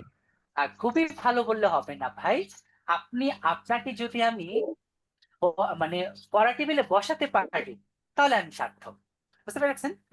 আপনি পড়া টেবিলে বসবেন এবং আজকে যে দুজনের সম্পর্কে আলোচনা করলাম, আপনারা আরো পড়বেন, আরো জানবেন এবং লিখবেন। এরপর যদি কোনো প্রশ্ন থাকে আপনি আলোচনা করবো আমরা, ঠিক সবচেয়ে আছে? সবচেয়ে কনফিউশন যেটা ছিল স্যার, নাগরিক কবি এবং পঞ্চপাণ্ডবদের বিষয়টা, এটা আমার এ পর্যন্ত ক্লিয়ার হয়ে গেল আর কি। খুবই ভালোভাবে আমি এটা উপলব্ধি করতে পারছি। আচ্ছা হ্যাঁ, অন্তত রাজন স্যারের ক্লাস থেকে অন্তত দুটো বিষয় তো আপনি ক্লিয়ার হলেন, নাগরিক কবি আর বাকিগুলো পঞ্চপাণ্ডব। মোটামুটি জানা ছিল, কিন্তু এই দুইটা না সবচেয়ে বেশি আমি ভালো বুঝতে পেরেছি। যেহেতু আমরা সবাই বাংলা সাহিত্য থেকে অনার্স মাস্টার্স করেছি এবং আমরা পড়বো বাংলা সাহিত্য, তো এখানে আপনার মোটামুটি সবই আপনার আগে থেকেই পড়া, হয়তো বা আমি আপনার সঙ্গে কি করবো একটু রিভিশন দেব। আজকের ক্লাস থেকে আর কোনো প্রশ্ন আছে? আপাতত নেই স্যার। ওকে, হ্যাঁ আপাতত স্যার থাকবে আমাদের না, তারপরে আরেকটা কিন্তু বিষয় বলে পরবর্তী শেষ ক্লাসে করবো থাকবে। স্যার। প্লিজ। স্যার আমাদের এই যে যে স্পেশাল ব্যাচে বাংলা বিষয়ের প্রভাষক পদে করানো হচ্ছে, এটা মাঝে মাঝে দেখা যায় যে স্কুল সেকশনও যারা আছে ওনারাও ক্লাসে আসে। এটা কি হয় না শুধুমাত্র স্পেশাল বাংলা যারা প্রভাষক পদে তাদেরকেই এখানে ইনক্লুড দেখুন করা হয়? অনেকে হচ্ছে কি আপনার দুটো কোর্সে ভর্তি হয়েছে, হ্যাঁ, হ্যাঁ, স্যার তখন দুইটার জন্য তো আমাদের সমস্যা হচ্ছে, যারা আমরা দুইটা সমস্যা কোর্সে হচ্ছে ভর্তি, আজকে হচ্ছে ধরেন ব্যাকরণ ক্লাস ছিল 11টায় আর আপনার 11টা ক্লাস থেকে। ছিল 12টায়, তো আমি প্রায় 1টার দিকে হচ্ছে জয়েন হয়েছে। এটা হ্যাঁ স্যার, কিভাবে আমিও করবো? স্যার, কিন্তু আমাদের আচ্ছা যখন ভর্তি হয়েছে তখন বলছিল যে আলাদা টাইমে আমাদের ক্লাস আলাদা আলাদা সময় ক্লাস হবে।